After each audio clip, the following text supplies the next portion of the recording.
Hi, நான் Suresh. Hi, நான் பாலா.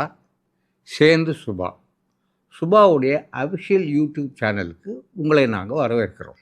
இந்த வாரம் சுபா கதைகளில் என்ன கதை வரப்போகுது, என்ன கதை கேட்க போகிறோம்னு ஆர்வமாக காத்திருக்கீங்களா? கேளுங்களேன்.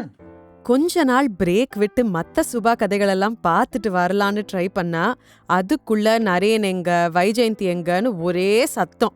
சரி, இந்தாங்க பிடிங்க ஒரு நரேந்திரன் ஸ்பெஷல். இது எழுத்தாளர்கள் சுபா எழுதி செப்டம்பர் 1997 சூப்பர் நாவல்ல வெளிவந்த நரேந்திரன் ஜாக்கிரதை.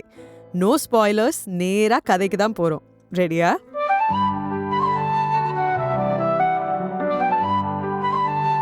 சுபா கதைகள். Stories by writers Subha. Hey, சூரியன் உதிக்கிறப்பையும் மறையறப்பையும் மட்டும் செவப்பா இருக்கு, மற்ற நேரம்லாம் வெள்ளையா இருக்கு. அது ஏன் சொல்லு? எனக்கு தெரியல. நான் சொல்லட்டுமா? வேண்டாம்ப்பா, ஏதாவது அசிங்கமா சொல்லுவீங்க. ஏய் ப்ளீஸ் கேட. கெஞ்சிற சாக்குல கண்ட இடத்துல தொட வேணாம். இது நான் காணாத இடம் தானே. ஐயா, அறத பழைய ஜோக். காலையில் ஆஃபீஸ் போகிறதுக்கு முன்னாடி உன் எதிரில் நான் இருக்கேன், மறுபடியும் ஆஃபீஸ் முடிஞ்சப்புறம் உன் எதிரில் நான் இருக்கேன், நடுவில் தான் ஆஃபீஸில் இருப்பேன். இதான் சூரியர் கலர் மாறுறதுக்கு காரணம். என்ன உளறல் இது? நான் உன் எதிரில் இருக்கிறப்போ வெக்கத்தில் உன் முகம் செவந்து போகுதில்ல, அந்த செவப்பு தான் சூரியனில் பிரதிபலிக்குது. நான் இல்லாத நேரத்தில் உன் முகம் செவக்கிறது இல்லை இல்லையா? அதனால சூரியனும் வெள்ளையா இருக்கு. சூப்பர் உளறல். ஆமா, நீங்க வந்த கொஞ்ச நேரத்துக்கெல்லாம் சூரியனே இல்லாம போயிடுதே, அது ஏனா? நான் வந்த கொஞ்ச நேரத்துக்கெல்லாம் உன்னை நான் முழுசா மறைச்சிடுறேனே, அதனால. குத்தாத, உன் கை வலிக்க போகுது. எப்பா, மோசமான கற்பனைப்பா. நல்ல கற்பனை வரணும்னா நீ வழக்கமான லஞ்சம் கொடு.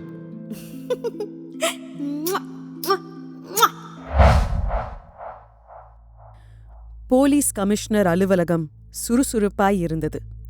வாசலில் இருந்த சென்ட்ரி தோளில் ஏறக்குரிய சார்த்தி இருந்த துப்பாக்கியை நேராக பிடித்து விரைப்பாக இருந்தான். காம்பவுண்டிற்குள் ஒரு ஜீப் நுழைந்தது, நின்றது. அதிலிருந்து கமிஷனர் இறங்கினார். ஜீப் டிரைவர் வெள்ளை பனியன் அணிந்திருந்தார், காக்கி அரை டிராயர் அணிந்திருந்தார். கமிஷனர் தன்னுடைய அலுவலகத்தில் நுழைவதற்காக காத்திருந்தார். ஜீப்பில் இருந்த ரேடியோ தொண்டை கட்டிக்கொண்ட மாதிரி அனாவசியத்துக்கு கமறியது. கமிஷனர் அந்த கமறலை நிராகரித்துவிட்டு தன்னுடைய அலுவலகத்தை நோக்கி மெலிதான மழைத்தூறலினுடைய நடந்தார். ஜீப் டிரைவர் சென்ட்ரியிடம் சென்று அவருடைய பேண்ட் பாக்கெட்டை சுவாதீனமாக துழாவி தீப்பெட்டியை எடுத்துக்கொண்டு ஒரு மரத்தின் பின்னால் ஒதுங்கி கணேஷை பற்ற வைத்தார். அலுவலகத்தின் காரிடாரில் நிறைய யூனிஃபார்ம்கள் எதிர்பட்டன. அத்தனை யூனிஃபார்ம்களும் பிரேக் அடித்த மாதிரி நின்றன. கஞ்சி போட்டு விரைத்த பேண்டினை மிக வேகமாக உரசி வலது கையை மேலே எடுத்து நெற்றியில் பதித்து பட் பட் என்று கீழே இறக்கின. கமிஷனர் யாவற்றுக்கும் தலையசைத்தார். சிலருக்கு குட் மார்னிங் சொன்னார். அறையின் தள்ளுக்கதவை தள்ளி நுழைந்தார். சிகப்பு கார்பெட், கரும்பச்சை வெல்வெட் துணி பதிக்கப்பட்ட மேஜை, அந்த வெல்வெட் துணிக்கு மேல் தெரிந்த கண்ணாடி பரப்பு, சுவரில் இளமஞ்சள் டிஸ்டெம்பரை மறைத்து கொண்டு சென்னை நகரின் விஸ்தாரமான வரைபடம் தெரிந்தது. மேஜையை நெருங்கும் போது கமிஷனரின் முகம் மேஜை கண்ணாடியில் லேசாக பிரதிபலித்தது. கமிஷனர் ஒருமுறை இமைகளை மூடினார். மேலும் குற்றமற்ற ஒரு தினத்தை வேண்டி பிரார்த்தனை செய்தார். கண்களை திறந்து மேஜையை பார்த்தார். பரந்த மேஜையில் ஒரே ஒரு கடித உரை இருந்தது, தபால் முத்திரை இல்லாத கடித உரை. கமிஷனர் சுழல் நாற்காலியில் உட்கார்ந்து அந்த கடித உரையை கையில் எடுத்தார். சுழல் நாற்காலியில் சுற்றி கொண்டே உரையிலிருந்து கடிதத்தை வெளியே எடுத்தார். கடித வரிகளில் கண்களை பதித்தவர் சுழல் நாற்காலியின் சுழற்சியை நிறுத்திவிட்டார். அந்த கடிதத்தை படிக்க படிக்க அவர் விழிகள் வியப்பில் விரிந்தன.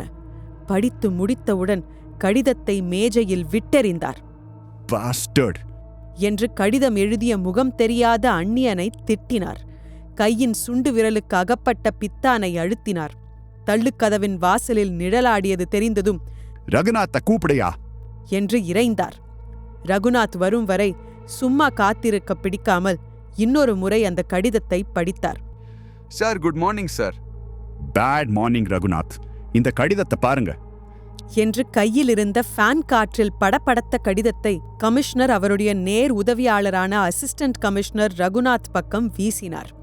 ரகுநாத் ஏறக்குறைய ஒரு பேலே ஆடி அந்த கடிதத்தை பற்றினார். பார்த்தார். உறக்க படியுங்கள் Raghunath. Yes sir. Dear mister commissioner, எங்கேயும் சுற்றாமல் நேரே விஷயத்துக்கு வருவோமா? தண்டையார்பேட்டையிலிருந்து எண்ணூர் போகிற வழியில் இருக்கும் மாம்பாக்கம் வழியாக ஒரு புது ரயில் பாதை போட ரயில்வே நிர்வாகம் முடிவெடுத்துள்ளது. சரளை கற்களை கொண்டு வந்து கொட்டியாகிவிட்டது. இந்த புது ரயில் பாதை திட்டத்தை கைவிடுமாறு ரயில்வேயை கெஞ்சி கெஞ்சி கேட்டுவிட்டேன். பலன் பெரிய சைபர். அந்த திட்டத்தை ரயில்வே நிர்வாகம் கைவிட்டதாக இன்னும் ஒரு வாரத்தில் அறிவிக்காவிட்டால் நான் காதல் சின்னமான தாஜ்மஹாலை தகர்ப்பேன் என்று நிர்வாகத்துக்கு எழுதினேன். என் கடிதத்தை உதாசீனப்படுத்திவிட்டார்கள். நான் சொன்ன கெடுவுக்கு மேல் 15 நாட்கள் ஆகிவிட்டன. எனவே நான் தாஜ்மஹாலை தகர்க்கப் போகிறேன். சிரிக்காதீர்கள் கமிஷனர் சார், என் மீது சந்தேகப்படாதீர்கள். சந்தேகமாயிருந்தால் ஒரு சின்ன சாம்பிள் காட்டுகிறேன். உங்கள் மாம்பாக்கம் போலீஸ் ஸ்டேஷனை எவ்வளவு முடியுமோ அவ்வளவு பாதுகாத்துக் கொள்ளுங்கள்.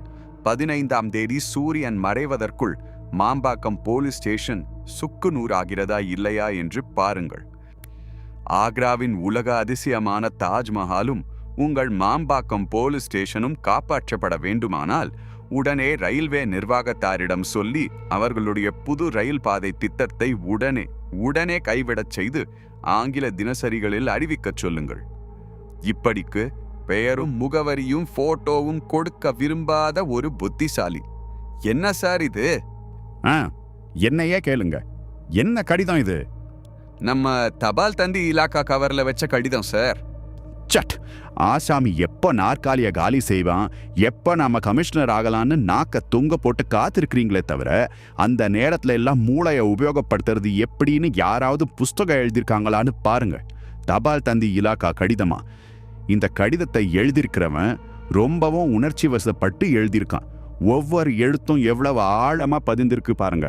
கடிதத்தை அழகான இங்கிலீஷ்ல எழுதியிருக்கான். படிச்சவன், ஐக்கியூ அதிகம் உள்ளவன் ஏதாவது செஞ்சு தொலைச்சிட போறான். சரியான கிராக்கு. ஆக்ராவில் தாஜ்மஹாலை உடைப்பானான். என்னையா பேத்தல்? மாம்பாக்கம் ட்ரெயின் ட்ராக்குக்கும் தாஜ்மஹாலுக்கும் என்ன சம்பந்தம்? ரயில்வேயை ஃபோனில் கூப்பிடுங்க. அவங்களுக்கு ஏதாவது கடிதம் வந்திருக்கான்னு விசாரியுங்க. By the by, Mambakkam police station inspector யாரு?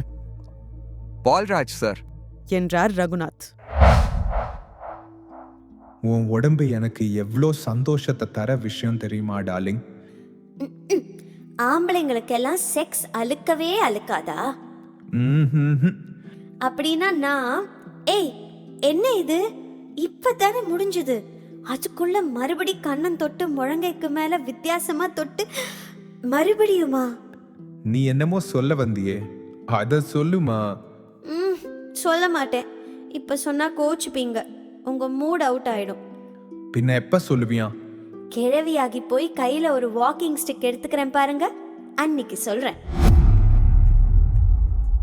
இன்ஸ்பெக்டர் பால்ராஜ் சிகரெட்டை அணைத்தார். போலீஸ் கமிஷனருக்கு அனுப்பப்பட்ட அந்த கடிதத்தின் நகலை எடுத்து 100வது முறையாக படித்தார். அவருடைய புருவங்கள் அதீத கோபம், அதீத யோசனை ஆகியவற்றின் கலவை காரணமாக முடிச்சுகளை போட்டு கொண்டிருந்தன. மணிக்கட்டை திருப்பி வாட்சை பார்த்தார். 15 ஆகஸ்ட் 15. ஊர் முழுக்க அங்கங்கே சின்ன சின்ன மேடைகள் அமைத்து கொடியேற்றி லோக்கல் பிரமுகர்கள் மைக் பிடித்து லோக்கல் எதிரி பிரமுகர்களை கண்டபடி திட்டிவிட்டு சுதந்திரம் கொண்டாடி குழந்தைகளுக்கு 5 பைசா இனிப்பு விநியோகித்துக் கொண்டிருந்தார்கள். இங்கே என்னடாவென்றால் எவனோ ஒருவன் போலீஸ் ஸ்டேஷனுக்கே சங்கு ஊதப்போகிறேன் என்கிறான். லீவு நாளை கூட கொண்டாட முடியாமல் என்ன வேலை இது? போலீஸ் ஸ்டேஷனை எப்படி தகர்க்கப் போகிறான்? யார் அந்த கிறுக்கன்? பால்ராஜ் யோசனையுடன் மேஜை டிராயரின் உள்ளே கைவிட்டு ஒரு சிகரெட் பாக்கெட்டை எடுத்தார். ஒரே சிகரெட்டை உருவி உதட்டில் பொருத்தி பற்ற வைத்துக் கொண்டார். சிகரெட்டை ஆழமாக இழுத்தார். போன் சினுங்கத் தொடங்கியது. இது வேறு. எடுத்தார். ஹலோ, இன்னைக்கு என்ன தேதி? அவ்வளவு அதிகாரமான பெண் குரல் என்றால் நிச்சயம் ரோஸ்லின் தான். ஆகஸ்ட் 15. ஊருக்கெல்லாம் விடுமுறை. நீங்க என்கிட்ட இருந்து தப்பிச்சுக்கணுங்கிறதுக்காகவே போலீஸ் ஸ்டேஷன்ல போய் உட்கார்ந்துருக்கீங்க. இல்ல ரோஸ்லின், இன்னைக்கு மாம்பாக்கம் போலீஸ் ஸ்டேஷனையே யாரோ தகத்திடுறேன்னு பயமுறுத்தல் கடிதம் போட்டிருக்கான். அப்படியா? எனக்கு எவ்வளவு சந்தோஷமா இருக்கு தெரியுமா? ஆளை பிடிச்சிங்கன்னா வீட்டுக்கு கூட்டிட்டு வாங்க, ஒரு மாலை போடுறேன் அவனுக்கு. என்ன இது, ரிசீவர்ல சிகரெட் புகை வருதே? பால்ராஜ் சட்டென்று கையில் இருந்த சிகரெட்டை காலுக்கு கீழே போட்டு நசுக்கினார். சிகரெட்டா? இல்லையே என்றார். ரோஸ்லின், போன்ல உன்கிட்ட பேச எனக்கு நேரம் இல்ல. நான் இன்னைக்கு வீட்டுக்கு எப்ப வருவேன்னே தெரியாது. அப்படின்னா இன்னைக்கு நீங்க என்ன அம்மா வீட்டுக்கு கூட்டிட்டு போறேன்னு சொல்லி ப்ராமிஸ் பண்ணது? அம்மாவாவது ஆட்டுக்குட்டியாவது எல்லாம் நாளைக்கு பாத்துக்கலாம். இப்ப போனை வை. எரிச்சலுடன் பால்ராஜ் ரிசீவரை வீசினார். அவருக்கு கமிஷனரை நினைத்தால் கோபமாயிருந்தது. தகர்க்கப் போகிறேன் என்று பூச்சாண்டி காட்டும் ஆசாமியை நினைத்தால் இன்னும் கோபமாயிருந்தது.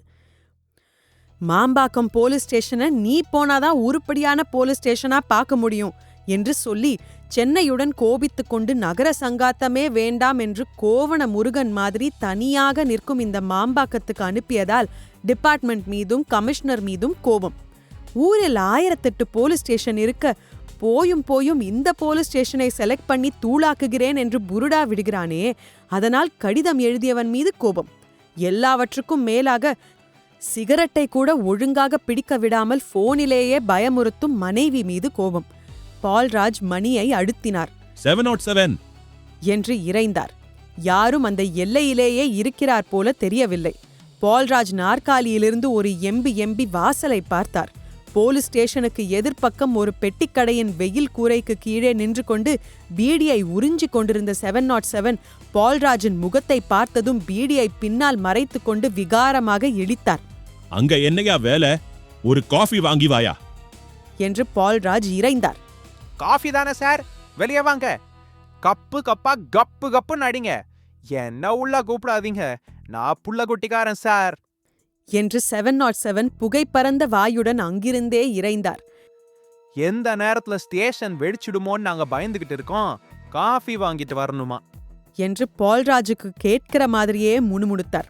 உங்களையெல்லாம் நிக்க வச்சு சுடணுண்டா. வெளியே வந்து என்ன வேணா பண்ணிக்கோங்க சார். பால்ராஜ் எரிச்சலுடன் இன்னொரு சிகரெட்டை பாக்கெட்டிலிருந்து உதிர்த்து பற்ற வைக்க போன் மறுபடி சினுங்கத் தொடங்கியது. அவள்தான், ரோஸ்லின் தான் இந்த முறை சிகரெட்டை அணைக்கப் போவதில்லை, என்ன ஆனாலும் சரி. பால்ராஜ் வெகு ஆக்ரோஷமாக ரிசீவரை எடுத்தார். வெயிடி போன என்றார். என்ன பால்ராஜ், ஏதாவது ப்ராத்தல் கேஸா அப்படி கத்துறீங்க என்று எதிர்முனையிலிருந்து கமிஷனரின் குரல் கேட்டதும், ஆமா சார், இல்ல சார், போன்ல என் வைஃப்னு நினைச்சுக்கிட்டு. ஆகஸ்ட் 15 ஊர்ல அத்தனை பேரும் லீவை என்ஜாய் பண்றாங்க, நீங்க மட்டும் ஸ்டேஷன்ல உட்காந்துக்கிட்டு என்ன புடுங்குறீங்க? இது தானே போன்ல உங்க வைஃப் கேட்டாங்க. ஆமா சார், உங்களுக்கு எப்படி தெரியும்? கொஞ்ச நேரத்துக்கு முன்னாடி நானும் என் வைஃப்ட இருந்து இதே டோஸை தான் வாங்கி கட்டிக்கிட்டேன். அது இருக்கட்டும், ஸ்டேஷனை தரோவா செக் பண்ணிட்டீங்களா? 1 சென்டிமீட்டர் விடாம எல்லா இடத்தையும் செக் பண்ணிட்டோம் சார். பாம் எதுவும் இல்ல. யாரோ பொழுது போகாதவன் எழுதியிருக்கிற கடிதம் இது. இந்த எண்ட்ல நாங்க அப்படி நினைக்கல. இப்பதான் இன்னொரு கடிதம் வந்திருக்கு. சாயங்காலம் 4 மணிக்கு ஸ்டேஷனை வெடிக்க வைக்க போறானா. நாம அவன் பேச்ச உதாசீனப்படுத்திட்டோமா. சாயங்காலம் 4 மணிக்குள்ள ஸ்டேஷனை எல்லாம் சப்ஜாட காலி பண்ணிட்டா உயிர் சேதம் இல்லாம இருக்குமா. இல்லைன்னா ஸ்டேஷன்ல இருக்கிற அத்தனை பேரும் ஒட்டு மொத்தமா மேல போக டிக்கெட் வாங்கிடுவீங்கன்றான். எதுக்கும் நான் அங்க வரேன். அவன் கொடுத்த டயத்துக்கு இன்னும் 4 மணி நேரம் இருக்கு. அதுக்குள்ள ஏதாவது முடியுதான்னு பார்ப்போம். பால்ராஜ் மேலே பேசுவதற்குள் கமிஷனர் போன் தொடர்பை துண்டித்து விட்டார்.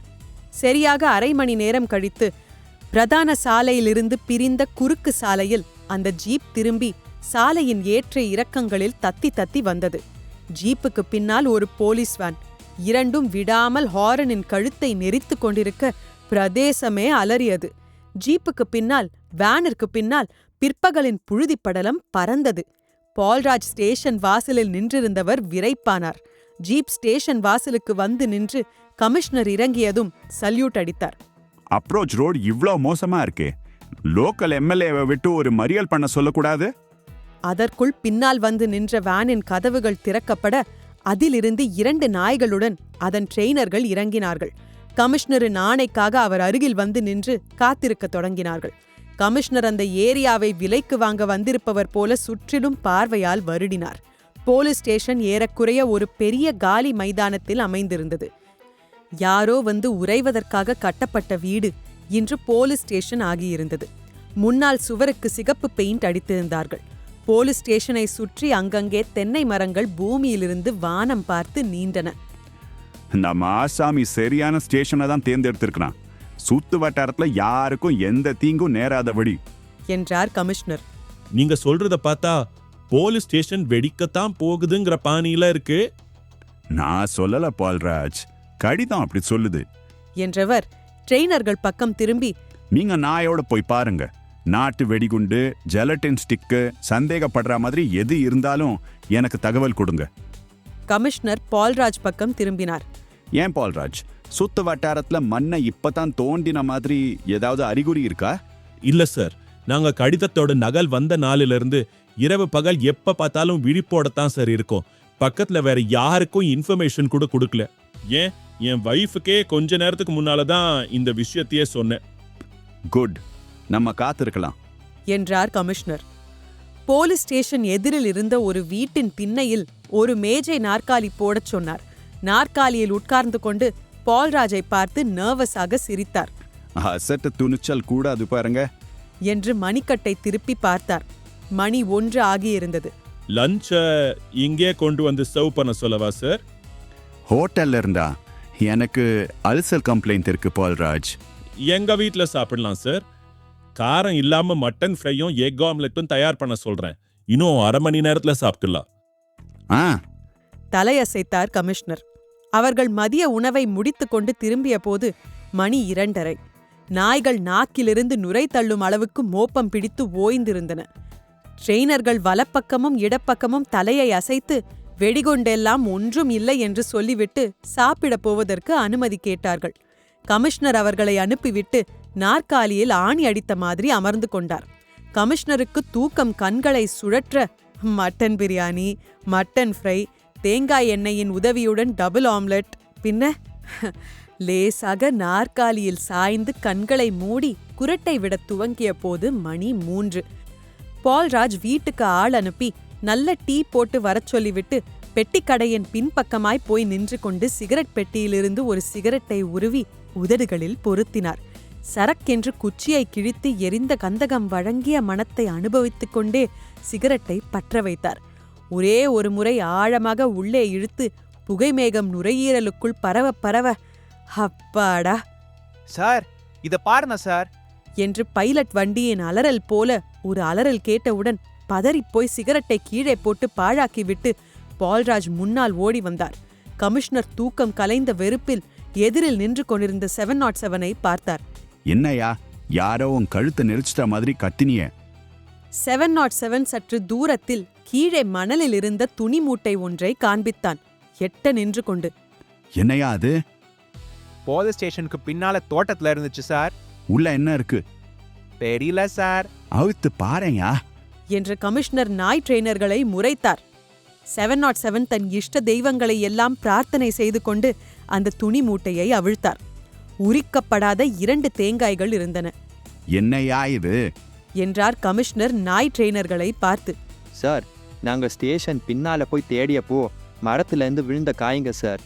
முத்துன தேங்காய் சமையலுக்கு ரொம்ப நல்லா இருக்குமேன்ட்டு போகிறப்போ எடுத்துக்கலான்னு தோட்டத்தில் கடந்து ஒரு துணியை எடுத்து கட்டி வச்சோம் சார். போங்கய்யா, என் எதிரில் நிற்காதீங்க. டிபார்ட்மெண்ட்டுக்கு இருக்கிற கொஞ்ச நஞ்ச நல்ல பேரையும் இந்த மாதிரி சில்லற விஷயங்களால கெடுத்துருங்க.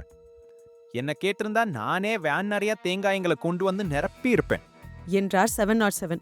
இப்ப கமிஷனர் ஐயாவுக்கு அனாவசியத்துக்கு ரத்த கொதிப்பு ஏற விட்டுட்டீங்களே. கமிஷனர் மறுபடி நாற்காலியில் சாய்ந்து கொண்டார். மணிக்கட்டை திருப்பி பார்த்தார். மணி 3:10. பால்ராஜ் வீட்டிலிருந்து வந்திருந்த டீயை சுவைத்துக் கொண்டே போலீஸ் ஸ்டேஷன் மீது கண்களை பதித்தார். ஆகாயம் லேசாக இருண்டிருந்தது. மேகங்கள் ஒன்றையொன்று இடித்து கொண்டு போலீஸ் ஸ்டேஷன் நேர் மேலே நின்று வேடிக்கை பார்க்க துவங்கின. காற்றிலிருந்த அனல் மாறி ஏர் கூலரிலிருந்து வெளியாகும் காற்று போல சூழ்நிலையில் ஒரு குளுமை பரவியது. பறவைகள் கடமையை முடித்துவிட்ட மாதிரி நினைத்து கொண்டு 1000 அடி ஆல்டிடியூடில் இறக்கைகளை படப்படத்து கொண்டு பறந்தன. ஒரே ஒரு காகம் போலீஸ் ஸ்டேஷனின் கொண்டையில் வந்து அமர்ந்தது. தலையை சாய்த்து ஒரு முறை பார்த்தது. ஒரு முறை உட்கார்ந்த இடத்திலிருந்து தத்தி இன்னும் கொஞ்சம் பின்னால் போய் அமர்ந்து கொண்டது. ச்சே, கமிஷனர் சூல் கொட்டினார். மேஜிக் ஷோ காட்டுறவன் முன்னால வந்து உக்காந்துக்கிற மாதிரி இருக்கியா?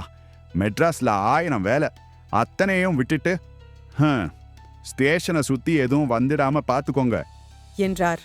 எழுந்தார். ஜீப்பில் ஏறி அமர்ந்தார். இந்த ஏரியாவை ரவுண்ட் அடிங்க, ஏதாவது தென்படுதான்னு பார்க்கலாம் என்று கூறினார். எதுவும் தென்படப் போவதில்லை என்ற தீர்மானமான நம்பிக்கையுடன். சரியாக 4 மணிக்கு அந்த மாம்பாக்கம் கிராமத்தையே அதிரடிக்கிறார் போல ஒரு ஒலி கேட்டது. போலீஸ் ஸ்டேஷன் இருந்த இடத்தில் ஒரே புழுதி மலையாக இருக்க சுற்றி நின்றிருந்த போலீஸ்காரர்கள் பதுங்கிக் கொண்டார்கள். அரை செங்கல் ஒன்று ராக்கெட் வேகத்தில் ஆகாயத்தை நோக்கி பறந்தது. I say, what is this? What is this? என்று கமிஷனர் கையாலாகாமல் கத்திக் கொண்டிருக்க, மாம்பாக்கம் மொத்தமும் அந்த ஏரியாவில் கேள்விக்குறி முகங்களுடன் குவிந்திருக்க, கொஞ்சம் கொஞ்சமாக புழுதி அடங்கியது. மாம்பாக்கம் போலீஸ் ஸ்டேஷன் இருந்த இடத்தில் ஒரே ஒரு குட்டிச்சுவர் மட்டும் நின்றிருந்தது. லைலா மஜ்னுவை பிடிக்குமா பானு உனக்கு? Ambikavathi Amaravathi? Romeo Juliet? No. உனக்கு எந்த காதல் ஜோடியையுமே பிடிக்காதா பானு? 2 காதல் ஜோடி பிடிக்குங்க. அப்படியா? யார் அது? சொல்லு சொல்லு. 1 நம்ம ஜோடி. ஓகே, எதிர்பார்த்தேன். இன்னொன்னு? ஷாஜஹான் மும்தாஜ். நரேந்திரன் வியர்வை வெள்ளத்தில் நனைந்திருந்தான். பக்கத்து ஹேங்கரில் தொங்கிக் கொண்டிருந்த டவலை எடுத்து மார்பை துடைத்து கொண்டான். டவலை வீசி எறிந்துவிட்டு ஒரு புரோட்டீன் பிஸ்கட்டை வாயில் வைத்து கடித்தான். இன்னொரு புரோட்டீன் பிஸ்கட்டை வலது கையின் 2 விரல்களால் பற்றி தூக்கி காண்பித்தான். ஜூனியர், கம் ஆன் என்றான். ஜூனியர் நரேந்திரனை ஒரு முறை பார்வையால் ரேசர் பிளேட் கூர்மையுடன் பார்த்தது. ஒரே ஒரு முறை குரைத்தது. ஒரு தாவு தாவியது. அடுத்த செகண்டின் பாதி நேரம் முடிவதற்குள் புரோட்டீன் பிஸ்கட் ஜூனியரின் தொண்டை பிரதேசத்தில் இறங்கிக் கொண்டிருந்தது. வெரி குட் என்றான் நரேந்திரன். அடுத்தது நான் முன்பு சொன்ன வேலை. கம் ஆன், ஸ்மெல், கோ என்றான். ஜூனியர் நரேந்திரன் நீட்டிய ஐட்டத்தை முகர்ந்து பார்த்துவிட்டு அதை வாயில் பற்றி கொண்டு சாலையில் இறங்கியது. நரேந்திரன் விட்டுப்போன உடற்பயிற்சியை தொடர்ந்தான். 1, 2, 3. ஜூனியரை பற்றி அறிமுகம் இல்லாதவர்களுக்கு அந்த அல்சேஷனை ராம்தாஸிடம் காட்டி, தாஸ், இது என் உயிரை காப்பாத்திய தெய்வம், இதை ஈகிள் சைல சேர்த்துக்கலாமே என்று நரேந்திரன் கேட்டபோது ராம்தாஸ் சொன்ன பதில், நாம் என்ன தேவர் பிலிம்ஸா நடத்துறோம்? இருக்கிற பிராணிகள் போதாது? நரேந்திரன் அதை ஜோக்காக எடுத்துக்கொண்டான். தாஸ், உங்க வாயாலேயே இத ஜூனியர்னு கூப்பிட வைக்கிற என்று சவால் விட்டான். அன்றிலிருந்து ஜூனியருக்கு தினமும் வெவ்வேறு பயிற்சிகள். இன்றைக்கு நரேந்திரன் விஷ்ணுவின் சக்ராயுதத்தால் தாக்கப்பட்ட மாதிரி உணர்ந்தான். ஒரு கணம் தடுமாறி நிதானித்து நின்று தன்னை தாக்கிய பொருள் என்னவென்று பார்த்தான். அது ஒரு ஃப்ளையிங் டிஸ்க். அந்த பறக்கும் தட்டை குனிந்து எடுத்தான். அதை கையில் வைத்து முன்னும் பின்னும் திருப்பி பார்க்கும் போது வாசலில் குரைப்பு சத்தம் கேட்டது. ஹாய் ஜூனியர், அதுக்குள்ள வந்துட்டியா என்று கேட்டுக்கொண்டே வாசல் பக்கம் நடந்தவன் திடீரென்று பிரேக் அடித்த மாதிரி நின்றான். காரணம், வாசல் படிகளில் கண்களில் நெருப்பு பறக்க நின்றிருந்த வைஜெயந்தி. ஹலோ வைஜ் என்று தொடங்கியவன் அவளுடைய முறைப்பை கண்டு வாயை பொத்திக் கொண்டான் இறுக்கமாக. இது என்ன என்றாள் வைஜெயந்தி முதுகிற்கு பின்னால் வைத்திருந்த ஒரு பொருளை முன்னால் நீட்டி. சிம்பிள் ரவிக்கை. உனக்கு என்ன தைரியம் இருந்தா ஜூனியர் கிட்ட என் ரவிக்கைய கொடுத்து அனுப்பியிருப்ப. பூ, இவ்வளவுதானா? அதுக்கா இத்தனை ஆர்ப்பாட்டம்? நான் என்னவோ நேத்து ராத்திரி உங்க வீட்டு சுவரேறி குதிச்சு உன் படுக்கை அறைக்குள்ள எட்டி பார்த்தது மாதிரில கலாட்டா பண்ற. Naren, this is the limit. Vyjayanthi கதவிடுக்கில் மாட்டிக்கொண்ட எலி குஞ்சு போல கத்தினாள். Okay, I surrender. சரண்டர் ஆனா மட்டும் போதாது. நான் கேக்குற கேள்விக்கெல்லாம் கம்ப்யூட்டர் வேகத்துல பதில் வந்தானோ. ஓகே, கேளு. பிளவுஸ, அதுவும் ஏன் பிளவுஸ ஏன் ஜூனியர் கிட்ட கொடுத்த? சிம்பிள், ஜூனியருக்கு மோப்பம் பிடிக்க கத்து கொடுத்துட்டு இருக்க. ஜான் கர்ச்சீஃப், ராம்தாஸ் பைப்னு எதையாவது கொடுத்தா ஜூனியர் மூஞ்சிய திருப்பிக்குது.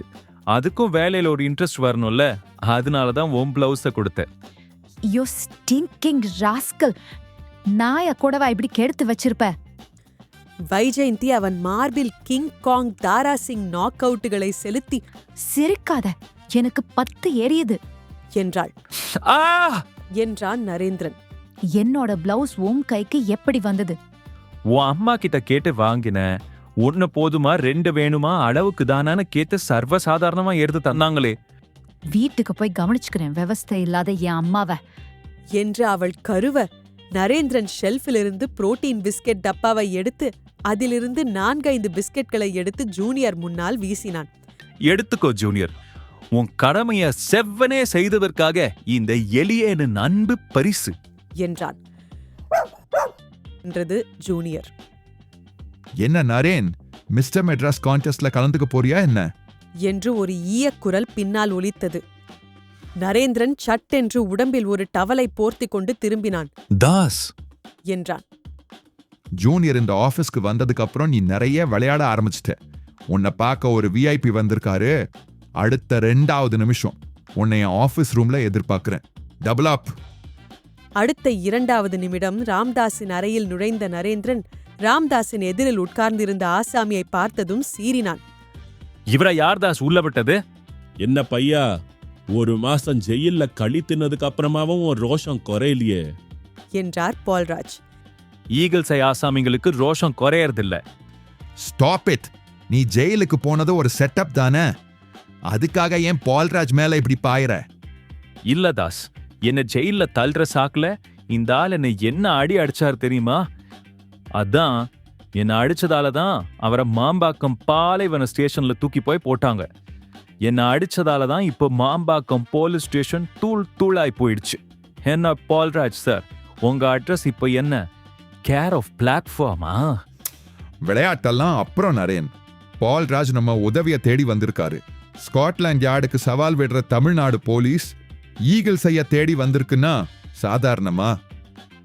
ஓகே, நாம என்ன பண்ணணும்? குண்டு வச்ச ஆசாமி யார் சொல்லிடு என்றார் பால்ராஜ் நரேந்திரனிடம். வாட் என்றான் நரேந்திரன். நீங்க என்ன நினைக்கிறீங்க?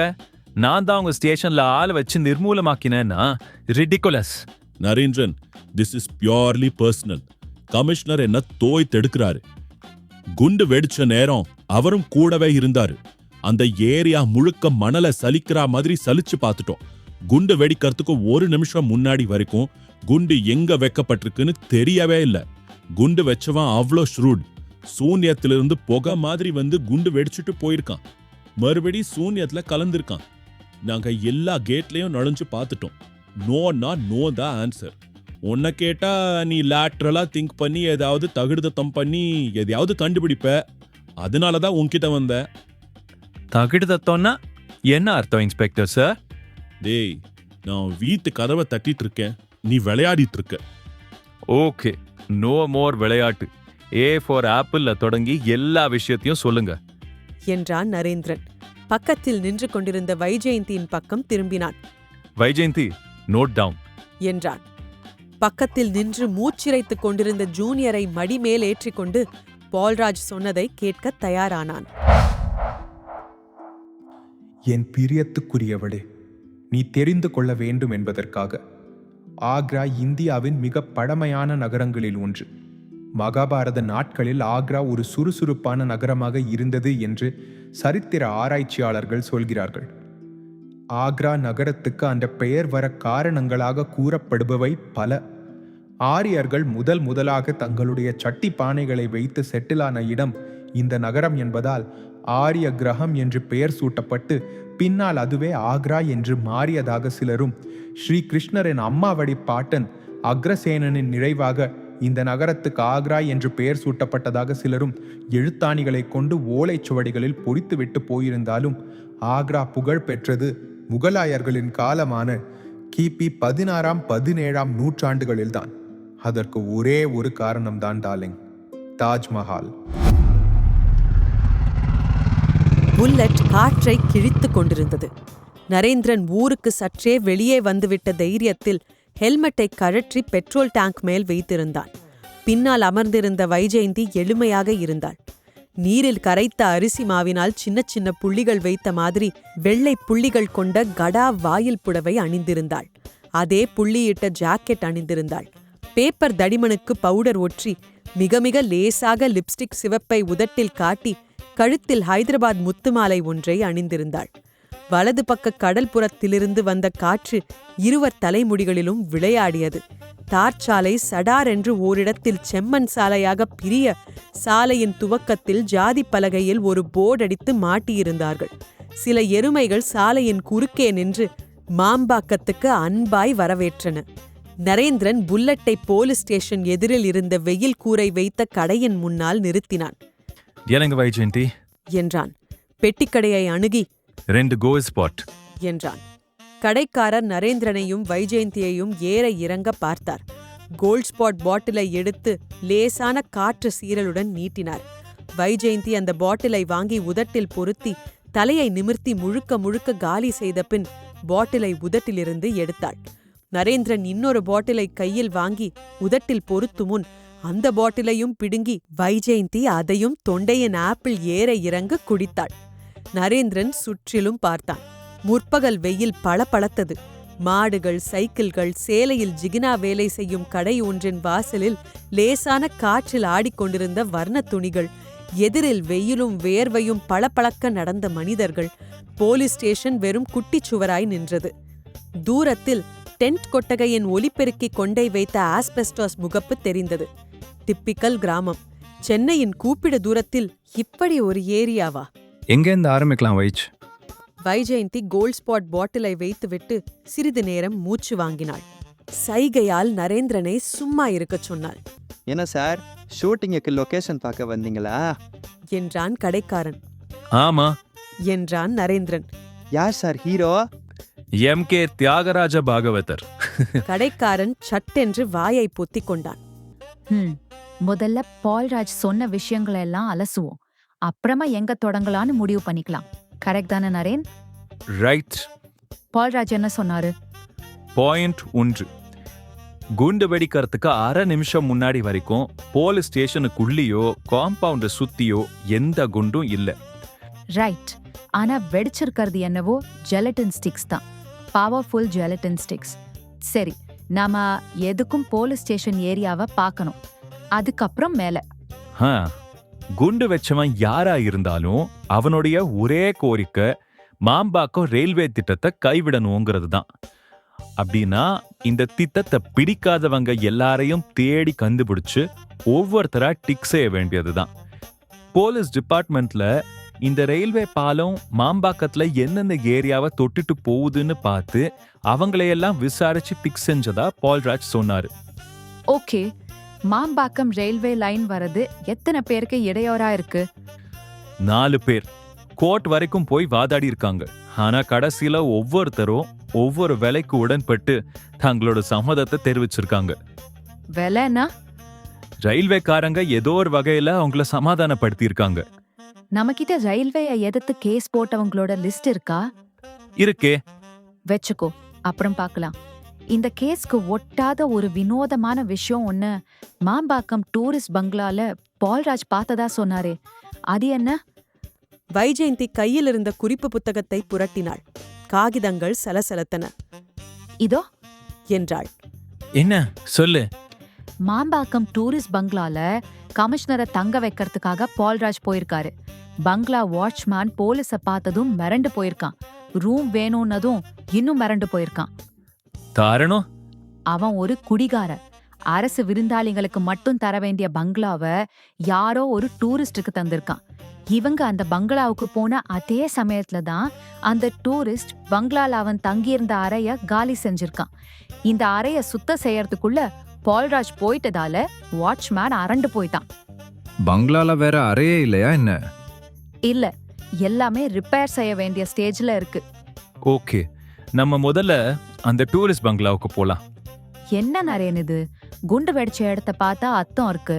இல்ல இந்த ரயில்வே லைன் வரதுல யாருக்கு இஷ்டம் இல்லன்னு ஒரு லிஸ்ட் வச்சிருக்கோமே, அவங்கள போய் பார்த்தாலாவது அர்த்தம் இருக்கு. நீ என்னடான்னா கேஸ்க்கு சம்பந்தமே இல்லாம ஏதோ ஒரு டூரிஸ்ட் பங்களாவுக்கு போலான்ற? பேபி, இதெல்லாம் இருக்கவே இருக்கு. எப்போனாலும் பார்க்கலாம். இந்த டூரிஸ்ட் பங்களாவை எடுத்துக்கோ. கேஸுக்கும் அதுக்கும் சம்பந்தமே இல்ல.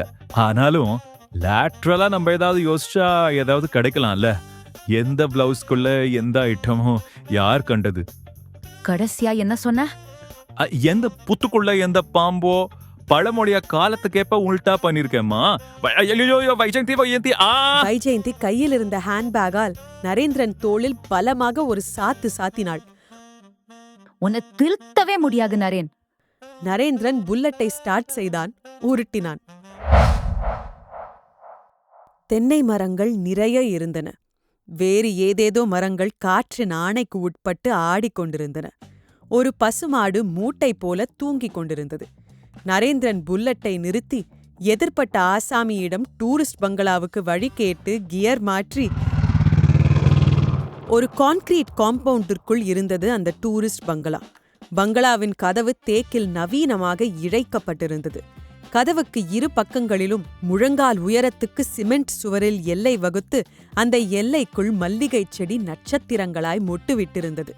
கொஞ்சம் தள்ளி இரத்த சிவப்பு பூக்களுடன் குல்மோகர் மரம், அசோக மரம், சில பெயர் தெரியாத குரோட்டன்கள்.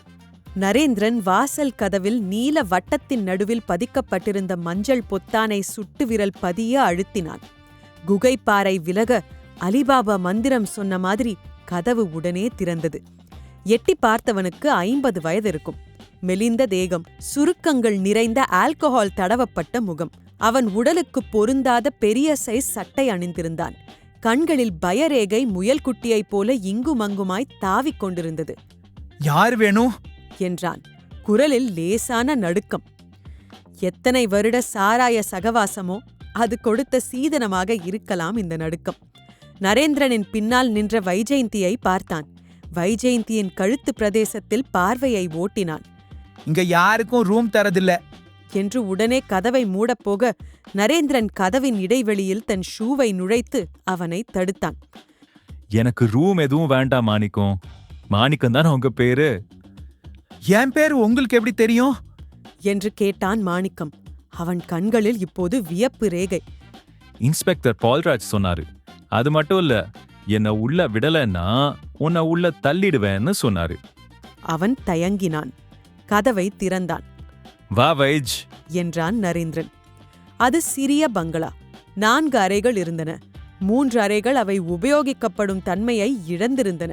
பாத்ரூம் குழாய்களில் டியூப் போட்டு கட்டப்பட்டு ஜன்னல் கம்பிகள் பெயர்க்கப்பட்டு சுவரில் அங்கங்கே மாடர்ன் சித்திரம் போல காரை பெயர்ந்து. சோ மாணிக்கம், நீ யார் வந்தாலும் முதல் ரூம்ல தான் தங்க வைப்ப இல்லையா? பெரிய மனுஷாலங்க யார் வந்தாலும் என்று நிறுத்தினான் மாணிக்கம். அதாவது உனக்கு தண்ணி போட காசு கொடுக்கிற பெரிய மனுஷங்க யார் வந்தாலும். மாணிக்கம் தர்ம சங்கடமாக சிரித்தான். பரவாயில்ல மாணிக்கம், எனக்கு அறைய திறந்து காட்டு. இன்ஸ்பெக்டருக்கு காட்டினியே அந்த அறை. மாணிக்கம் வாத்து நடை நடந்து ஒரு வாசல் படியில் ஆணியில் மாட்டியிருந்த சாவி கொத்தை எடுத்து வந்து அதிலிருந்து ஒரு சாவியை தேர்ந்தெடுத்து முதல் அறையை திறந்தான். ஏன் மத்த அறையெல்லாம் பூட்டாம வச்சிருக்க? மத்த ரூம்புகள்ல மனுஷா தங்க முடியுங்களா? வேற யார் தங்க முடியுமா? பன்னிங்கோ பிரிச்சாலிங்கோ. அதான் நீங்க ரூம்புகளை பாத்தீங்களே, அங்கங்க மண்ணு தோண்டில. அத சரி செஞ்சு வச்சுக்க கூடாதா? கவர்மெண்ட் மனசு வைக்கணும். நாம இன்னாத்த சரி பண்றது? அவன் திறந்து காட்டிய அறை சற்று வசதியாக இருந்தது. கீழே ஜான்சன் டைல்ஸ் பதித்து அதன் நடுவில் கரும்பச்சையில் ஒரு கம்பளம் விரிக்கப்பட்டிருந்தது. கம்பளம் பங்களாவின் அந்த அறை நிர்மாணிக்கப்பட்ட காலத்தில் விரிக்கப்பட்டிருக்க வேண்டும். நிறைய தூசி. கம்பளத்துக்கு சற்று தள்ளி மடங்கள் விரிந்து படுக்கையாக கூடிய ஒரு ரெக்ஸின் சோஃபா, இரட்டை கட்டில்கள், மெத்தைகள், பூ போட்ட விரிப்புகள், நீல டிஸ்டெம்பர் சுவரில். என்ன அது? நரேந்திரன் சுவரை நெருங்கினான். சுவரில் டிஸ்டெம்பர் அடிக்கப்பட்டு நாட்கள் பல ஆகியிருந்த போதிலும் வெயிலின் உக்கிரத்தில் மழையின் ஈரமான சீரலில் எல்லாம் அடிபடாத காரணத்தால் இன்னும் அதன் ஒரிஜினல் தன்மையை இழக்காமல் சற்று கழுவப்பட்ட நீலமாக காட்சியளித்தது. இருந்தாலும் அந்த நீலச் சுவரில் கருப்பு எழுத்துகள் நன்றாகவே பளிச்சென்று தெரிந்தன. கவலைப்படாதே பானு, நிம்மதியாக தூங்கு, நான் பார்த்துக் கொள்கிறேன், சக்கரவர்த்தி. யார் பானு? யார் சக்கரவர்த்தி? 2 பேருக்கு மட்டும் எழுதப்பட்ட காவியம் போல அந்த வாக்கியங்கள். வைஜ், இத பாரு என்றான் நரேந்திரன் மேல் பாக்கெட்டிலிருந்து ஒரு சிகரெட்டை எடுத்து பற்ற வைத்துக் கொண்டு. வைஜெயந்தி சுவரை நெருங்கி அதை ஆராய்ந்தாள். நரேன், இந்த அறையோட டேபிள் மேல இருந்த அந்த கடிதத்திலையும் இதே வாசகம்தான் இருந்தது என்று வைஜெயந்தி கைப்பையை திறந்து துழாவி பால்ராஜ் அவளிடம் கொடுத்திருந்த பேப்பரை எடுத்து நீட்டினாள். நரேந்திரன் அந்த பேப்பரை வாங்கி பார்த்தான். அதே வாசகங்கள். என்ன இது? இன்ஸ்பெக்டர் வரத்துக்கு முன்னாடி இந்த அறைய யாருக்கு விட்டிருந்த? அது ஒரு சின்ன பையனுங்க. சின்ன பையன்னா இதோ இவ்ளோ உயரம் இருப்பானா? விளையாட்டு புத்திங்க உங்களுக்கு. நீங்க காற்று சைஸ்ல இருக்கிற பையனுக்கு தோட்டத்து பக்கம் போய் உட்காந்து எழுந்தா கழுவிக்க கூட தெரியாதுங்களே. நான் சொல்றது உங்க வயசு பையனை சொல்றேங்க.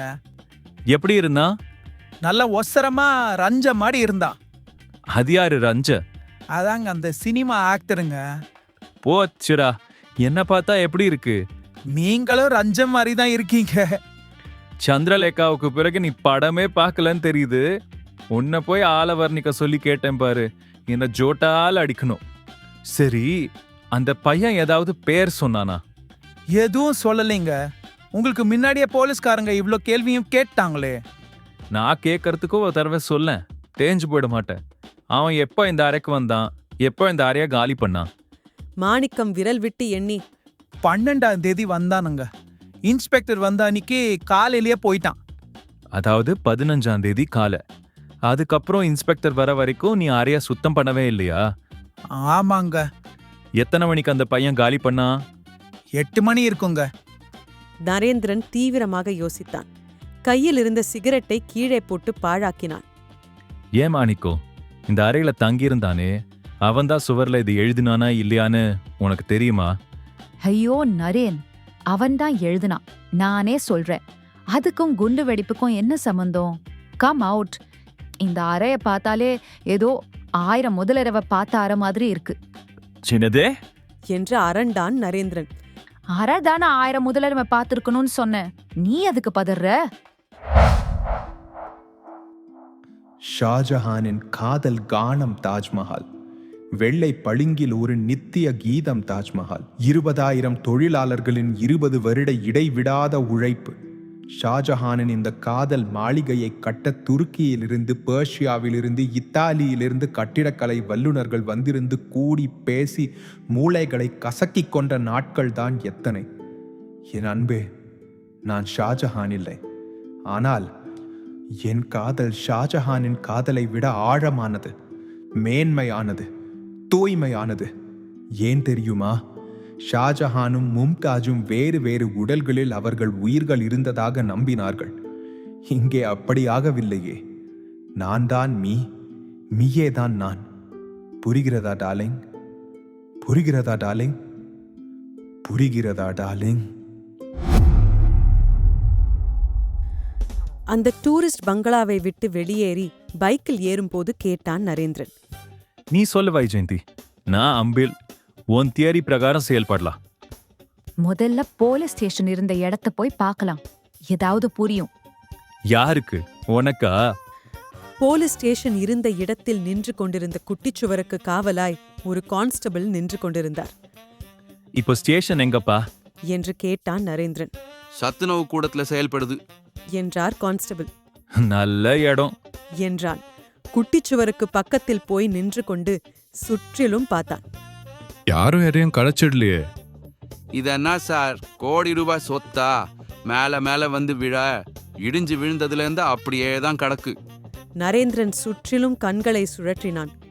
உனக்கு ஏதாவது தெரியுதான்னு பார் வைஜெயந்தி. ஏதாவது தெரியும் நீயே?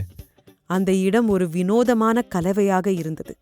அறையும் முழுதுமாக சிமெண்ட் காரையுடன் கூடிய செங்கற்கள், பசுமாடு போட்டு காய்ந்த சாணி, உடைந்து சில்லு சில்லாய் போன தண்ணீர், சாராயம், பானை, உடைந்த டேபிளின் நாற்காலிகளின் முண்டங்கள், அருந்து தொங்கிக் கொண்டிருந்த ஒயர்கள், டெலிபோனின் மவுத் பீஸ், சில கருப்பு நிற இறக்கைகள், பிசிறு பிசிராய் பஞ்சு, லாக்கப்பின் இரும்பு கம்பிகள், தி அக்யூஸ்ட் என்ற அரசாங்கத்தின் பழுப்பு நிற காகிதத்தில் தொடங்கிய வாசகத்துடன் ஒரு துண்டு paper, cigarette packet, Nirodh packet.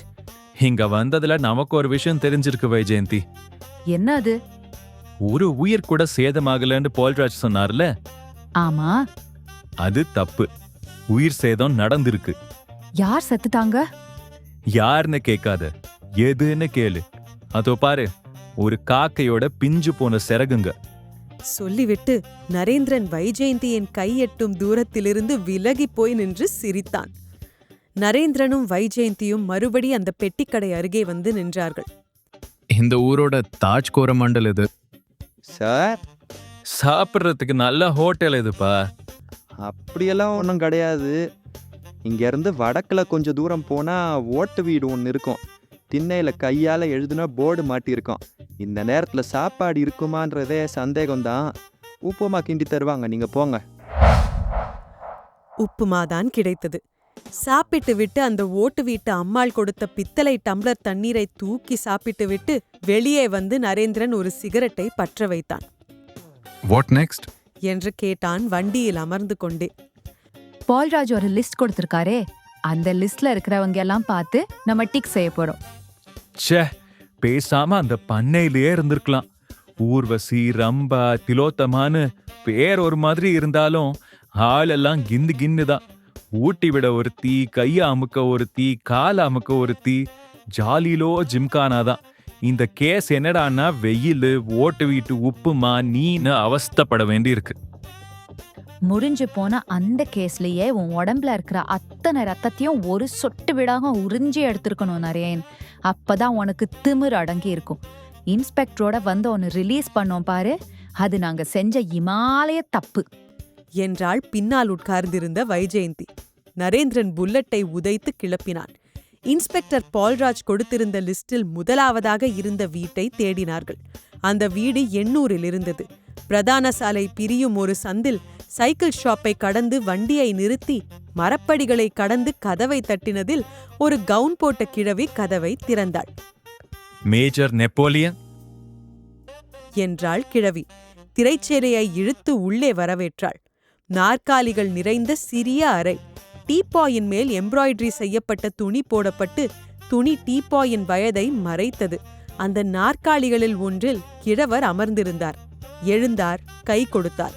அதில் இன்னும் பழைய மிடுக்கு இருந்தது. ஐ அம் நெப்போலியன் என்றார். குரலில் அதிகாரம் இருந்தது. வெண்பழுப்பு கண்கள்.